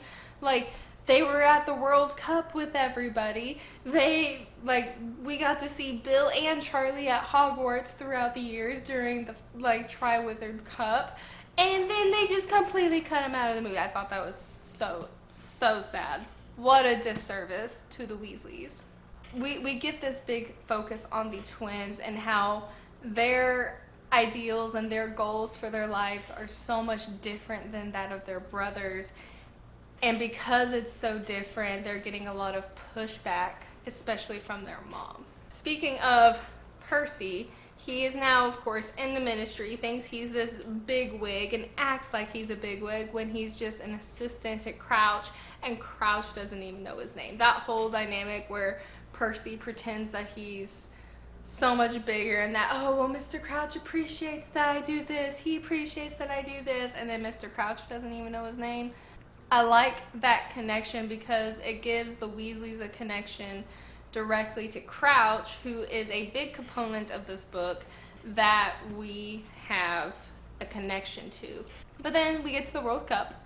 There's a lot of details about the World Cup. I know there's like a huge meme about the Irish still winning even though Crumb caught the snitch, and there's a whole point about that, and it gets completely glossed over in the movies. We don't even get to see any of the World Cup.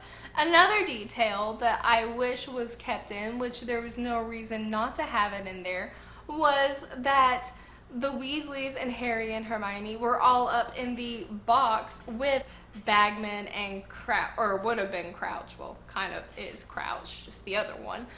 And with the, like, the Malfoys and everything, and the Minister, like, they're up there with everybody in the same position as the Malfoys, to the point where Lucius, when he comes up, is surprised to see them there, and then he's like, yeah, of course he makes a dig at Mr. Weasley for it, but they were in the exact same position, so there was no bragging rights that the Malfoys had over the Weasleys at that point, because they were in the same box, and there was no reason to remove that one little detail.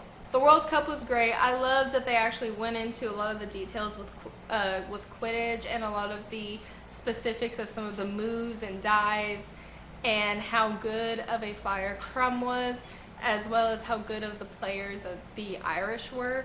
We have Winky, the elf. Our precious, stressed out little elf, Winky, is there seemingly alone, saving a spot for Mr. Crouch. This poor little elf, she's so sweet and just gets caught up in the worst situations because of her loyalty to her masters, and it's sad. But then afterwards, you know, everybody's celebrating, but then that's when the Death Eaters start coming in, and they toned it down a lot in the movie because they were parading muggles around quite viciously in the book, and they were really doing horrible things to them. And as they were all running, this is a point I caught the first time I read this book, and I saw it again this time, so I'm just gonna say, not everybody may like him. He's still a little weasel, and I can accept that, even though he's one of my favorite side characters. Draco does, in his own weird, twisted way, warn Harry, Ron, and Hermione about the Death Eaters and who they are looking for, who they are capturing. He comes out of the forest, or they meet him in the forest. He's just kind of leaning against the tree, waiting for them, essentially. He practically tells them, like, y'all better make sure you hide her because she's the type they're looking for. Of course, he says it in a more derogatory fashion because he wouldn't be caught dead, giving them actual help because of who he is and who his father is. But there's this, like, undertone of, like, he gives them a proper warning about what the Death Eaters are doing. It makes Harry and Ron have to take what he says seriously so that they can protect Hermione. I did think that was an interesting detail because didn't have to say anything. He could have just, you know, been like, oh, y'all better watch out, or something like that, something very vague that didn't give them a proper warning or anything of the sort, but he does. He almost goes out of his way to be like, hey, y'all want to protect her. She's the type they're going after, just FYI. Of course, he's not like, oh, well, y'all better make sure she's safe. Of course, he's not going to say that. But he does give them a warning, and I think that earns him some points. He loses those points at the very end of the book when he tries to insult Cedric, but he gets his proper comeuppance for that when they stun him. So I guess he gets evened out in this book. You get Winky being found with Harry's wand, which casts the dark mark into the sky, which is the sign of Voldemort. And of course, you get Mr. Crouch there, and he is furious and very, very upset with the situation because Winky is his elf.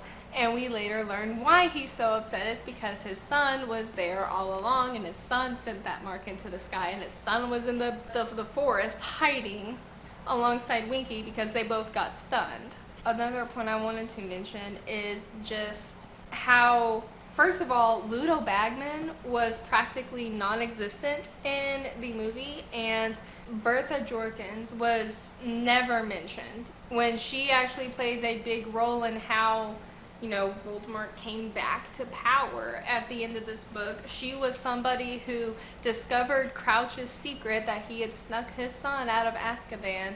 She discovered that he put a memory charm on her so she wouldn't tell anybody, and then she ends up wandering off getting lost because of what he had done to her, only to be found by Wormtail of all people. And Wormtail brings her to Voldemort, where he tortures her and finds out all the information about how Crouch was freed from Azkaban. He got out. He was still loyal. And that's how they knew to go after Crouch to get him to pose as Moody, because they tortured and killed Bertha Jorkins.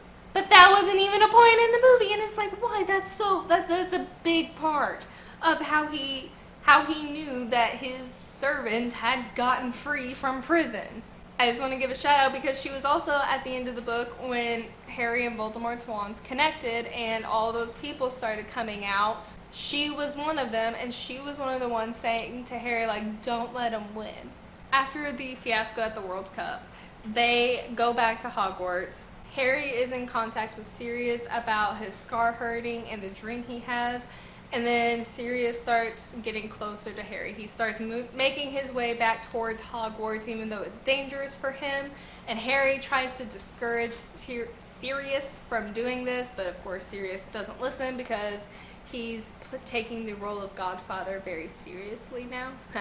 Harry was talking to Sirius all the time by Al, and then Sirius came to Hogsmeade and was hiding out in a cave at Hogsmeade where Harry met him. And Sirius, because he's an animagus, he can transform into a dog. He was acting as a stray throughout the town for months so that he could be close to Harry just in case something happened.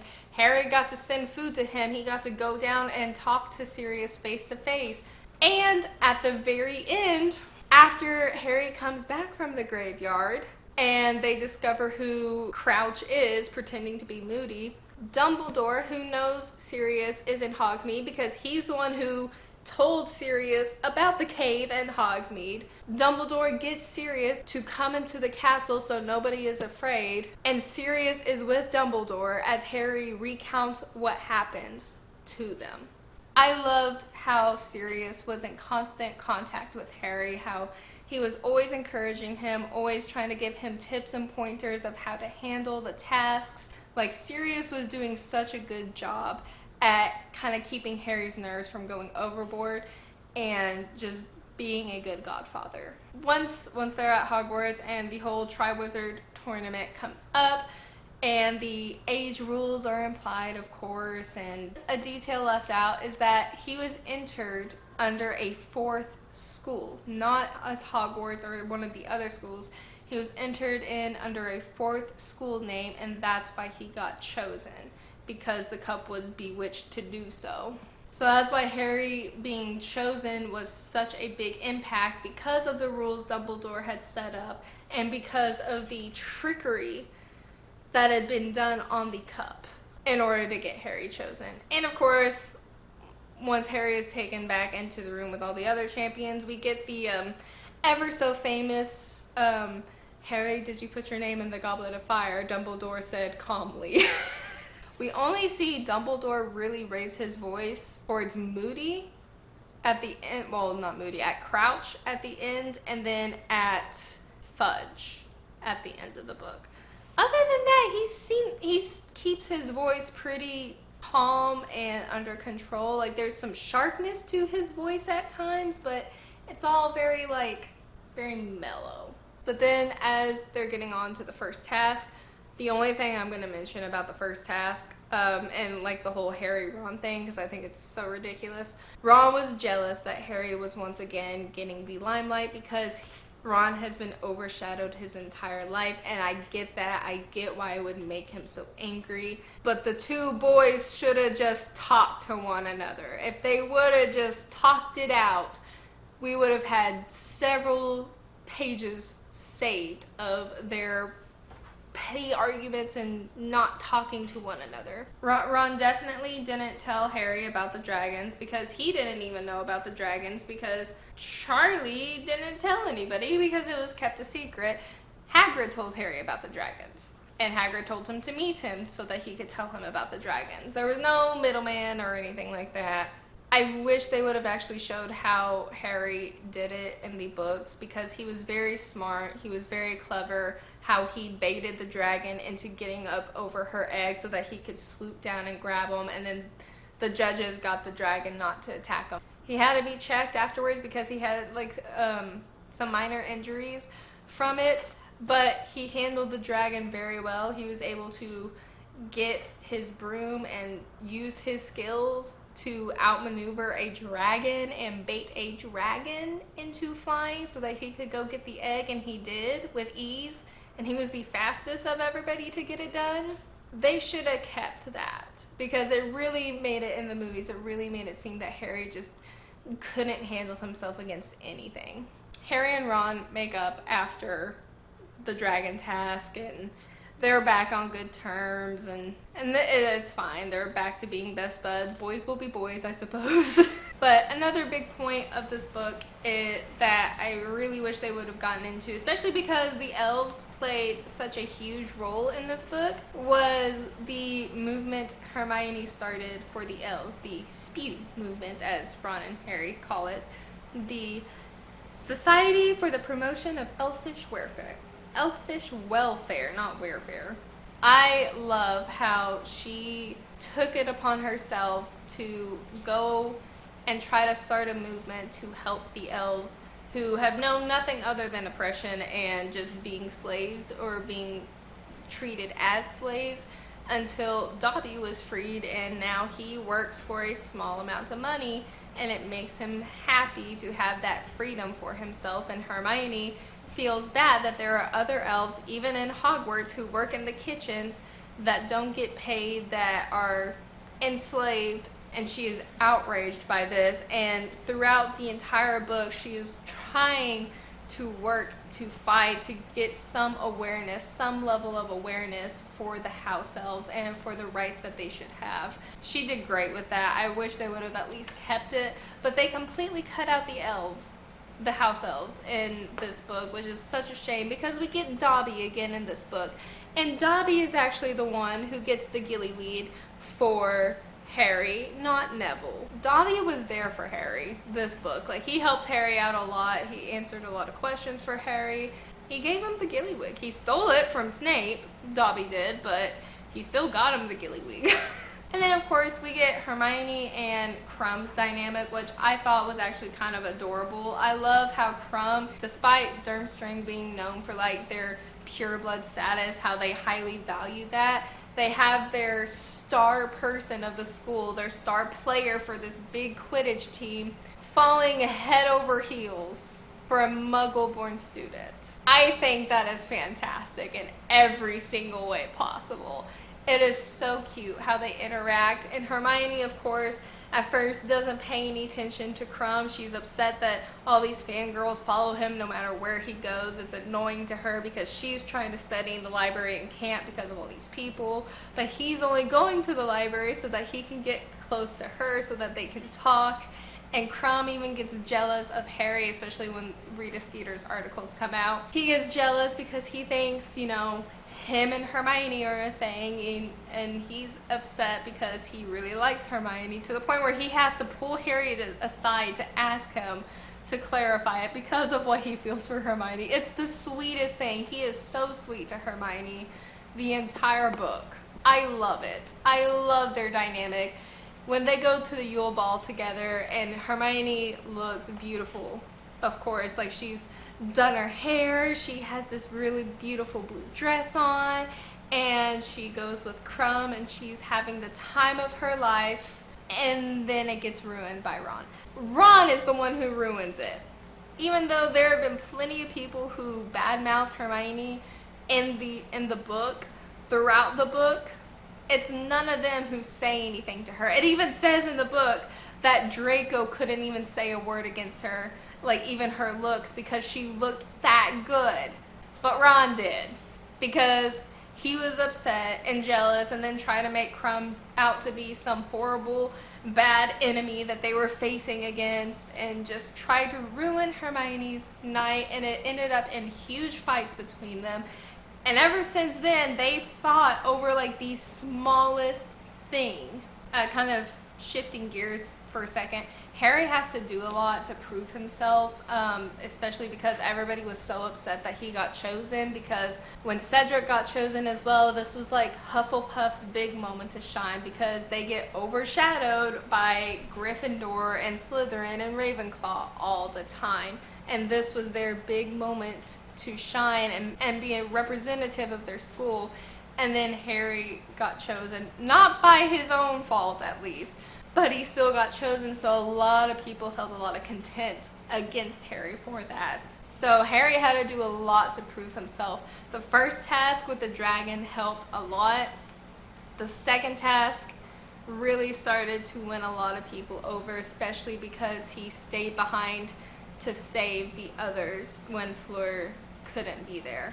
And that's what won him Fleur's approval as well, is because he saved her little sister, and she was so nice to him after that. Another point that I wish they would have kept in the movies, but they didn't, but I think is very, very fascinating, is the whole giant angle between Hagrid and Madame Maxime, because, again, speaking of prejudices against different species in this wizarding world, everybody hates giants because giants are known to be very vicious creatures, and Hagrid and Madame Maxime are both half giants. Hagrid kept it a secret because he knows the prejudices, but he saw Maxine and was really excited to have somebody else of his own kind, and got excited and was asking her about it. She tries to deny it, but then Rita Skeeter, of course, overhears it and makes this huge article about it, to where Hagrid is holed up in his cabin for days, being barraged by hate from all sorts of people, and is very upset with himself. He's very sad, and it takes a lot to encourage him to get back out to teach again. Rita Skeeter is a point that I want to get to, because she is constantly writing lies and writing up bad stories about people. She writes them about Hagrid, about Dumbledore, about Harry, about Hermione, about Crumb. She causes a lot of problems. And another one of the big side plots is Hermione trying to figure out how she is getting all this information, because Rita Skeeter has been banned from the grounds for obvious reasons. She's not allowed on the grounds, and yet she knows these personal bits of information from all these people, like Crumb asking Hermione to go see her, or to go see him over the summer, when that was a private conversation that they had. And she knows this somehow, and Hermione makes it her goal to figure out how Rita Skeeter is doing that, and she does. It's because, like Sirius, Rita is an unregistered animagus, and she's a beetle. Tiny little beetle that Hermione catches and traps and keeps in a jar. I don't know why that makes me so happy, but it does. Hermione is a very feisty person. She's the only one in this book that in the series so far. Like, she's the one who shuts Malfoy up. She shuts the people in Slytherin up, and she's the one who takes down Rita Skeeter and threatens to blackmail Rita Skeeter if she keeps doing these things. And she keeps Rita Skeeter in a jar. It's the funniest thing. Like, Hermione, every time that Draco tries to, like, slide in a bad comment, Hermione will shut it down. She snaps back at him, and he doesn't even say anything else to her. I think Draco low-key has like a tiny bit of respect for Hermione, not that he'd ever admit it, but most of his digs at her are meant to rile up Harry and Ron, because that's the main rivalry, is Draco and Harry and Draco and Ron. He doesn't really care that Hermione might get mixed up in it at times, because those two are his main targets. The funniest thing is, if he does say something to Hermione to like goad her on, she lets him have it, and then he stays quiet. And like even when like the other Slytherin people, like Pansy Parkinson and the other Slytherin girls, they're trying to get a rise out of Hermione, Hermione will just smile and wave and be like, yeah, I know, I see the article. It's okay. She does not let them get a rise out of her. It's the funniest thing. I love it. But yes, she takes down Rita Skeeter. She figures out that Rita is an animagus that has not been registered, and that's how she's able to sneak across the grounds to get all this information, captures her, and keeps her in a jar until the school year is over and they're back in London, and then she releases her. So I'm going to take a pause here because my dinner is ready. The oven is about to beep. I'm going to finish talking about the rest of book 2. I only have 3 things of notes left. Book 2. Book 4. Whatever. Heard it both ways. I'm going to talk about the rest of this tomorrow, so I'll see you there. Okay, so now for the last part of book 4, Goblet of Fire. The whole idea of Harry having that vision and that dream in Trelawney's classroom in divination, and he passes out and is clutching his head because his scar hurts, and he sees that whole vision of Barty Crouch and Wormtail and Voldemort, and how Wormtail didn't screw up permanently, that all will be forgiven, and Nagini will now be feasting on Harry instead of Wormtail. So there's some apprehension with that prophecy, and it's really cool that Harry kind of has a bit of divination in him because of his ties to Voldemort. Because of his connection to Voldemort, he's able to see into Voldemort's mind and, in that place, and kind of see things that are happening as they're happening. So it is a really interesting point in Harry's character to see how he is adapting to that, how he deals with it. But then he goes to Dumbledore afterwards, and then we get to look into the Pensieve after Moody and Dumbledore leave to go search the grounds for Crouch, because Crouch... Oh yeah, that's right! Crouch was found, Barty Crouch was found delirious, talking to himself, still thinking his wife and son were alive, in the forest when Victor and Harry had a conversation. They found him. Barty was begging Harry to get Dumbledore. He needed to see Dumbledore. When they got there, Crouch was gone and Crumb was passed out. After that is when he had this whole vision thing, and he goes to Dumbledore's office. They're off to search the grounds just to make sure Barty, if they haven't found him, they want to try to find him. Harry finds the Pensieve. Memories that he watches in there are a lot more impactful because they find Barty Crouch and the Lestranges, Bellatrix included. They're all together in a group, and they were caught after they tortured Neville's parents. It wasn't just Bellatrix. Barty Crouch Jr. was part of that. And it adds so much to the characters in the book and what we know, especially with Neville, because Neville's parents were tortured to the point of insanity. It's not just, oh, well, they were tortured and killed off, because the movies never really go into Neville's storyline, which is such a disappointment, because Neville is a great character and his backstory is just as sad, if not sadder, than Harry's, because his parents are still alive, but they are in St. Mungo's for the insane, and they don't even remember that they have a son. They do not remember Neville, and they cannot recognize him. That's so sad. And when Harry talks to Dumbledore about it, and Dumbledore says that Neville and his grandmother always go visit his parents during the holidays, regardless of if they recognize him or not, that's so sad. And of course Dumbledore is aware of it because he knows the connection Neville has to all of this as well.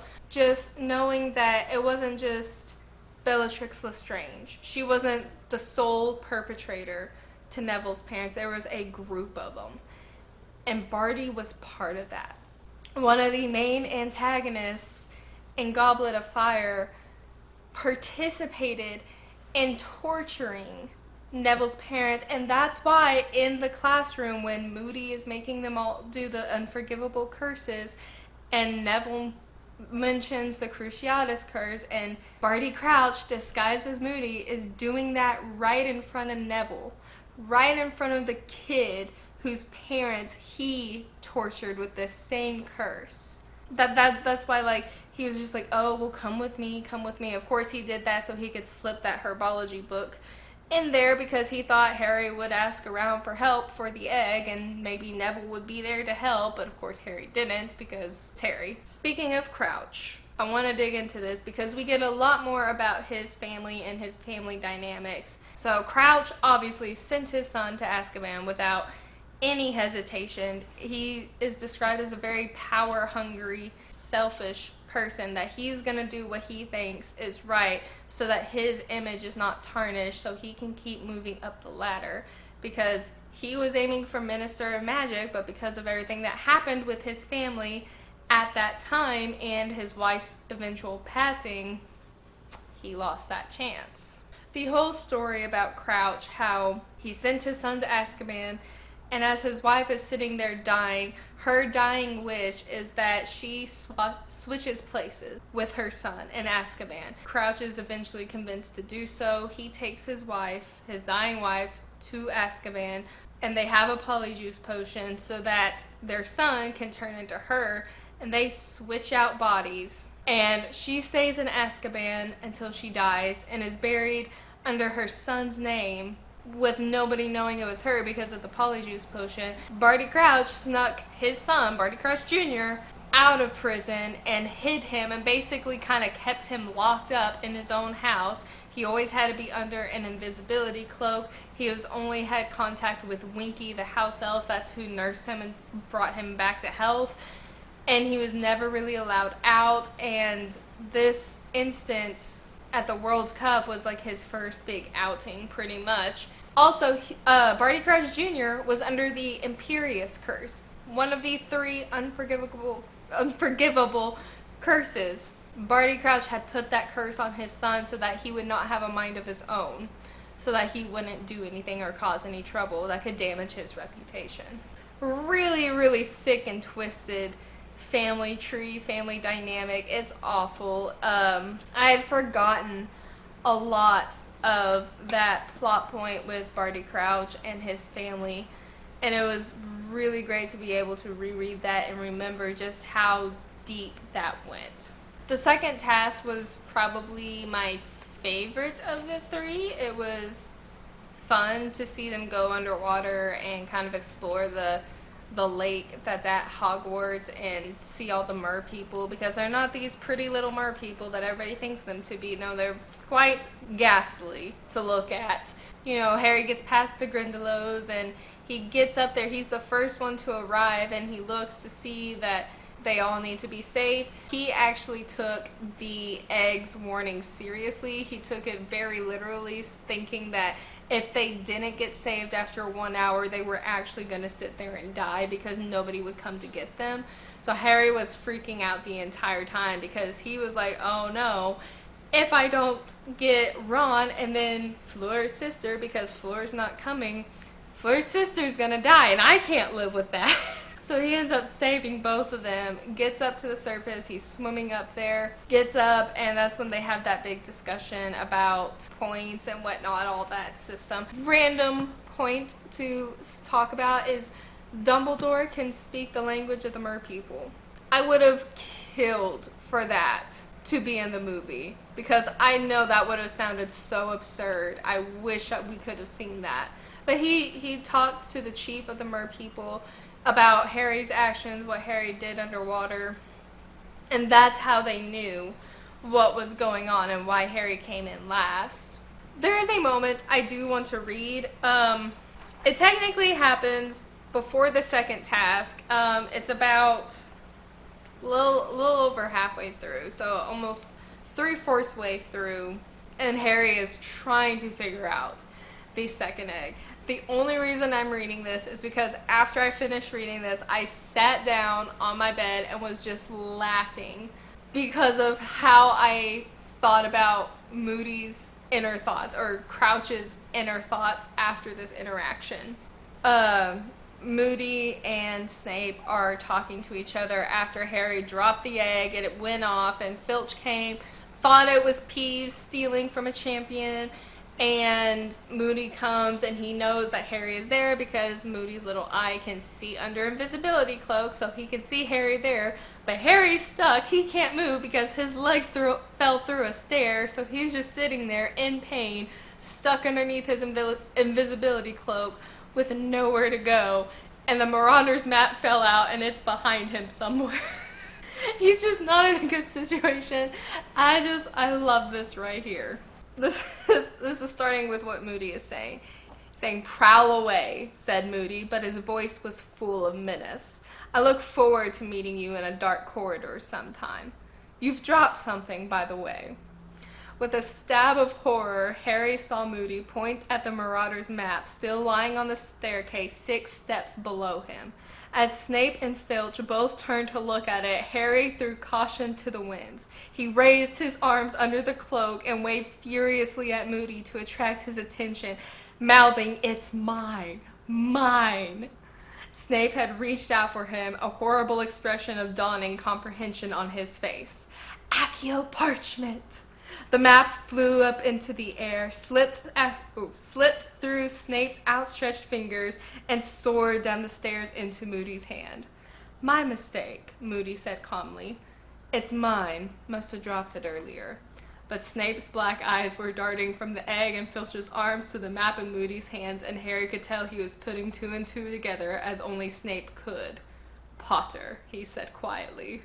But if you skip a page over and both Snape and Filch leave, then it says, Harry was left staring down at Moody, who placed his staff on the bottommost stair and started to climb laboriously towards him, a dull clunk on every other step. "Close shave, Potter," he muttered. "Yeah, thanks," said Harry weakly. And what makes me laugh so hard about this part is because I can only imagine what is going through Crouch's head. He's supposed to be keeping Harry alive until the 3rd test. Like, that's his goal. He's supposed to keep Harry alive and keep him safe up to the point where he goes to the graveyard. And he's sitting here watching Harry stuck on a staircase underneath an invisibility cloak, about to get caught for being stupid, and Harry's waving his arms being like, "No, it's mine, it's mine." I just can't even imagine Crouch's inner monologue at that point, because he's like, who is this child? Like, this is the kid. This is the boy who stopped the Dark Lord. And you just have to imagine how he's just battling himself of being like, it's my job to keep him safe. It's my job to keep him safe. And just being like, how stupid is this kid? I don't know if any of y'all laughed about that, but I had a great laugh after reading that moment. I mean, there's other moments like that throughout the book, of course. But that one specifically just had me laughing so hard. Back to the 3rd task. We have the maze, and going through the maze, Harry ends up saving Cedric twice. Once from a bewitched Crumb who is performing the Cruciatus curse on Cedric. Harry stops him and stuns him. The other one from when this gigantic spider attacks Cedric, and Harry saves Cedric from it, but then the spider comes on him, and he ends up really hurting his leg and twisting his leg around because of this spider. But, like, Harry actually gets really seriously hurt. Like, his leg is bleeding a lot, and it's twisted. He sprained it on the way when the spider dropped him whenever Cedric got its attention. And not only that, Harry kind of knew beforehand that a spider was coming because of the riddle the Sphinx gave him, and the answer was a spider. At the end, because Cedric had been saved by Harry, Cedric wanted Harry to take it, not him. But Harry was not going to do that because he was like, I am injured. You're right there. Just take it. Grab it. Cedric wouldn't, and they were both being stubborn, and then Harry was like, fine, we'll take it together. It's a Hogwarts win, through and through. We'll tie for it. We'll get it together. And Cedric settles for that. They both take the cup, and the cup support key, they get transferred to the graveyard. That's when Cedric is killed off by Wormtail. Then, Wormtail gets the potion pretty much for Voldemort, dumps his body in, sacrifices his arm, and then gets the blood from Harry, dumps it all in. And Harry the entire time is tied up at the foot of Tom Riddle's grave, the father's grave. Cannot do anything, cannot even process that he just saw Cedric die. And now this is happening, and he's just like begging that it didn't work. It wasn't successful. However, Voldemort comes back, and when he does, he summons the Death Eaters to him. A lot of them come up. There are some who run away, like Kakarov. He runs because he's afraid. He runs away, but a lot of the others, they come. And Voldemort is a lot more vicious in the book than he is the movie, because he straight up just starts using the Cruciatus curse on one of them and starts torturing them and laughing and sneering at them because of their cowardice. And his conversation with Harry is a lot longer because he actually goes into detail talking to Harry about his past, about, you know, how he was brought up in an orphanage because his father couldn't stand the fact that his mother was a witch, abandoned them, and his mom died in childbirth, so he grew up in an orphanage. But then when the Death Eaters come, he's like, see, look, this is my real family. Some twisted stuff, but it also shows hints of immortality, the immortality that Voldemort has achieved when he tells the Death Eaters the story that he's conquered death in a way because of the steps he has put in place. Talks about how everything went down, that the love that Harry's mother had provided the protection that he could not touch Harry. And because Harry's blood was part of what Voldemort had to bring him back, he was now able to cross that barrier and he could physically touch Harry once again.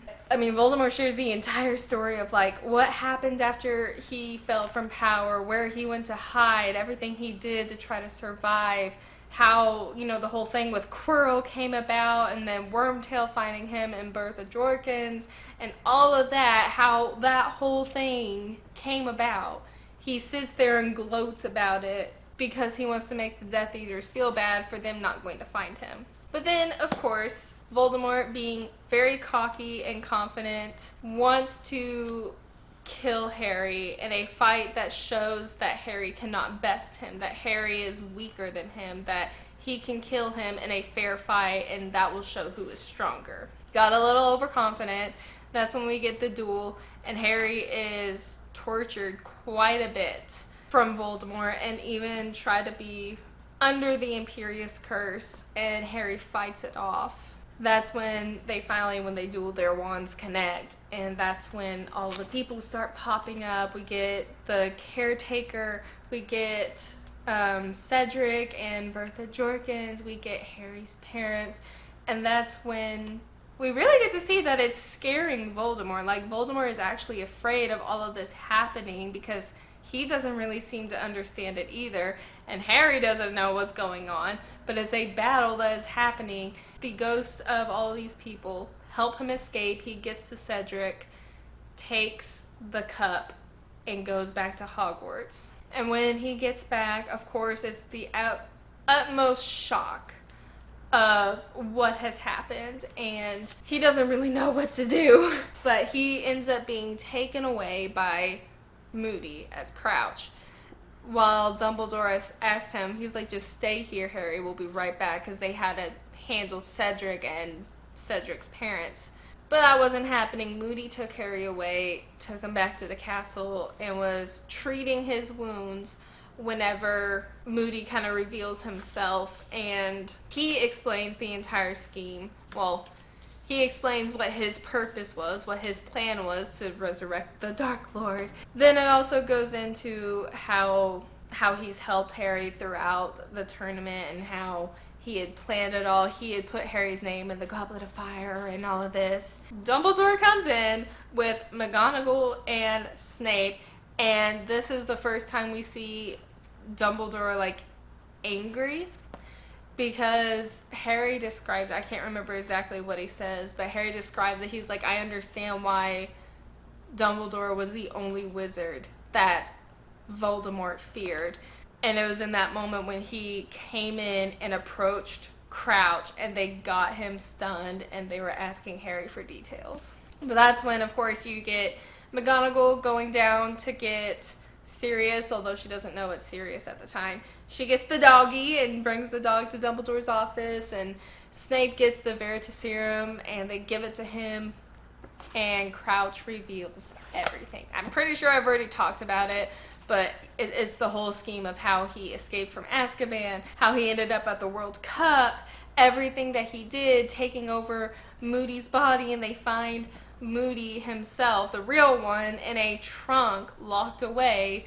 And after that, McGonagall stays to look over Crouch as Dumbledore takes Harry up to his office. Harry recounts everything that happens to Dumbledore and Sirius. I love how Sirius was like, we don't need to make him do this. Like, he needs to rest. He needs to gather his thoughts before we make him relive this. But Dumbledore is just like, no, we need to know now. And though very calmly and very gently, he does persuade Harry to start talking and tell him everything, and Harry does. When Harry gets to the hospital wing with Sirius back in dog form, that's when he gets treated by Madame Pomfrey, and he gets met by the Weasleys. The Weasleys, Bill and Mrs. Weasley, had actually come down to be Harry's family for the third task because the champions were allowed family to come.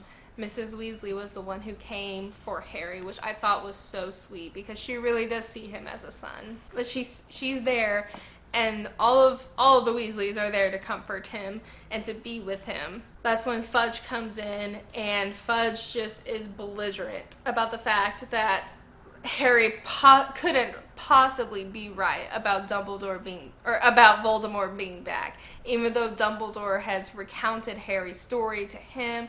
And because of Rita Skeeter's whole scheme and writing all those crappy articles about Harry, Fudge believed him. He believed every bit of what was written, and it's so sleazy that he does that. He really shows his true colors at the very end of book 4, just how adamant he is that he's not even going to try to accept reality, accept the truth. And Dumbledore and Fudge's argument there is when Dumbledore really starts to raise his voice and call out Fudge for his actions or lack of actions. And Dumbledore eventually says, he's like, well, you do what you must, and I'm going to do what I need to do. And that's why Fudge thinks it's a threat towards him. And Dumbledore is just like, the only person I am against is Voldemort. If you're against him, we're on the same side. But after that, a moment that got me to tear up. Because I had read the books after I watched the movies, I hadn't cried reading the books before, but there's a moment that got me this time around.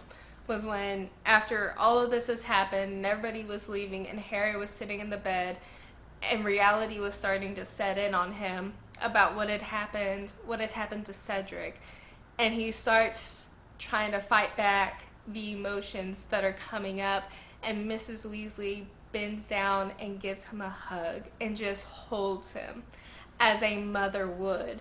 And because Harry hasn't had that, he hasn't had a mother's love physically in his life to that extent in such a long time, it makes him start to break down, and he's holding Mrs. Weasley extremely tight as he's trying not to just sob. That moment got me teary-eyed. It really did. It just really just shows a mother's love and how being held by someone like that, by someone who cares for you and is there for you, is just unexplainably pure, and just, it helps. It was a wonderful moment. Where the book ends, it is basically they are starting to prep for war. War is coming. They know Voldemort is going to be on the move. They have a lot of work to do in order to prepare for it. And to do that, Dumbledore asks Sirius to reveal himself at the end, and Sirius does. He reveals himself to the Weasleys. Mrs. Weasley, of course, is very shocked at first, but she comes to accept it. Snape figures out who Sirius is because he had never known Sirius was an animagus. They have like a stare down, and Dumbledore is just like, y'all are gonna need to work together. I'm gonna need y'all to agree right now that we're on the same side. I need y'all to work together. And they end up shaking hands with one another, kind of regretfully, or begrudgingly, I would say.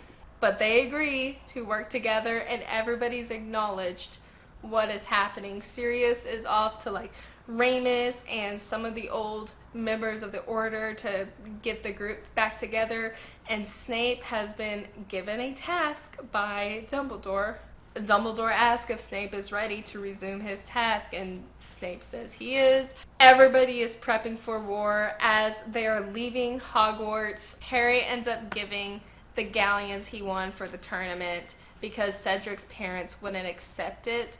He gave the 1,000 galleons to the twins to start their joke shop. And I love his reasoning. He's just like, everybody's gonna need a joke. We're gonna need a laugh. Probably now more than ever. And I love that. I love how selfless Harry is. He's a very selfless main character. Of course, he has wants and wishes on his own and what he wants to be, but he overall is a very selfless character, and it really shows in an instance like this where he gives this money to the twins so that they can open the shop of their dreams, so they can fulfill their dreams and what they've been trying to do all year. I love it. I love Harry's relationship with the twins. They really are big brothers to him. That pretty much wraps up book 4. So that's the Goblet of Fire. Now we're gonna be going to the end part of this review, so I'll see y'all there. So that is going to finish up this readathon section. I hope you enjoyed it. We covered a lot of this series today. I know I didn't talk about every single thing that happens in these books, but I hope you enjoyed it nonetheless. I might be doing more formats like these in the future, so if you liked this and you want to see more of it, make sure you let me know down below. Be sure to be on the lookout for the second half of the Harry Potter readathon. It'll either be out next week or the week after that. I don't know how I'm scheduling it yet, but be on the lookout for that. And hopefully I'll see you all there and we can talk about the last 3 books in this series, because the last 3 are when things really pick up. But other than that, thank you so much for watching this video, and I will see you next time, scholars. Bye!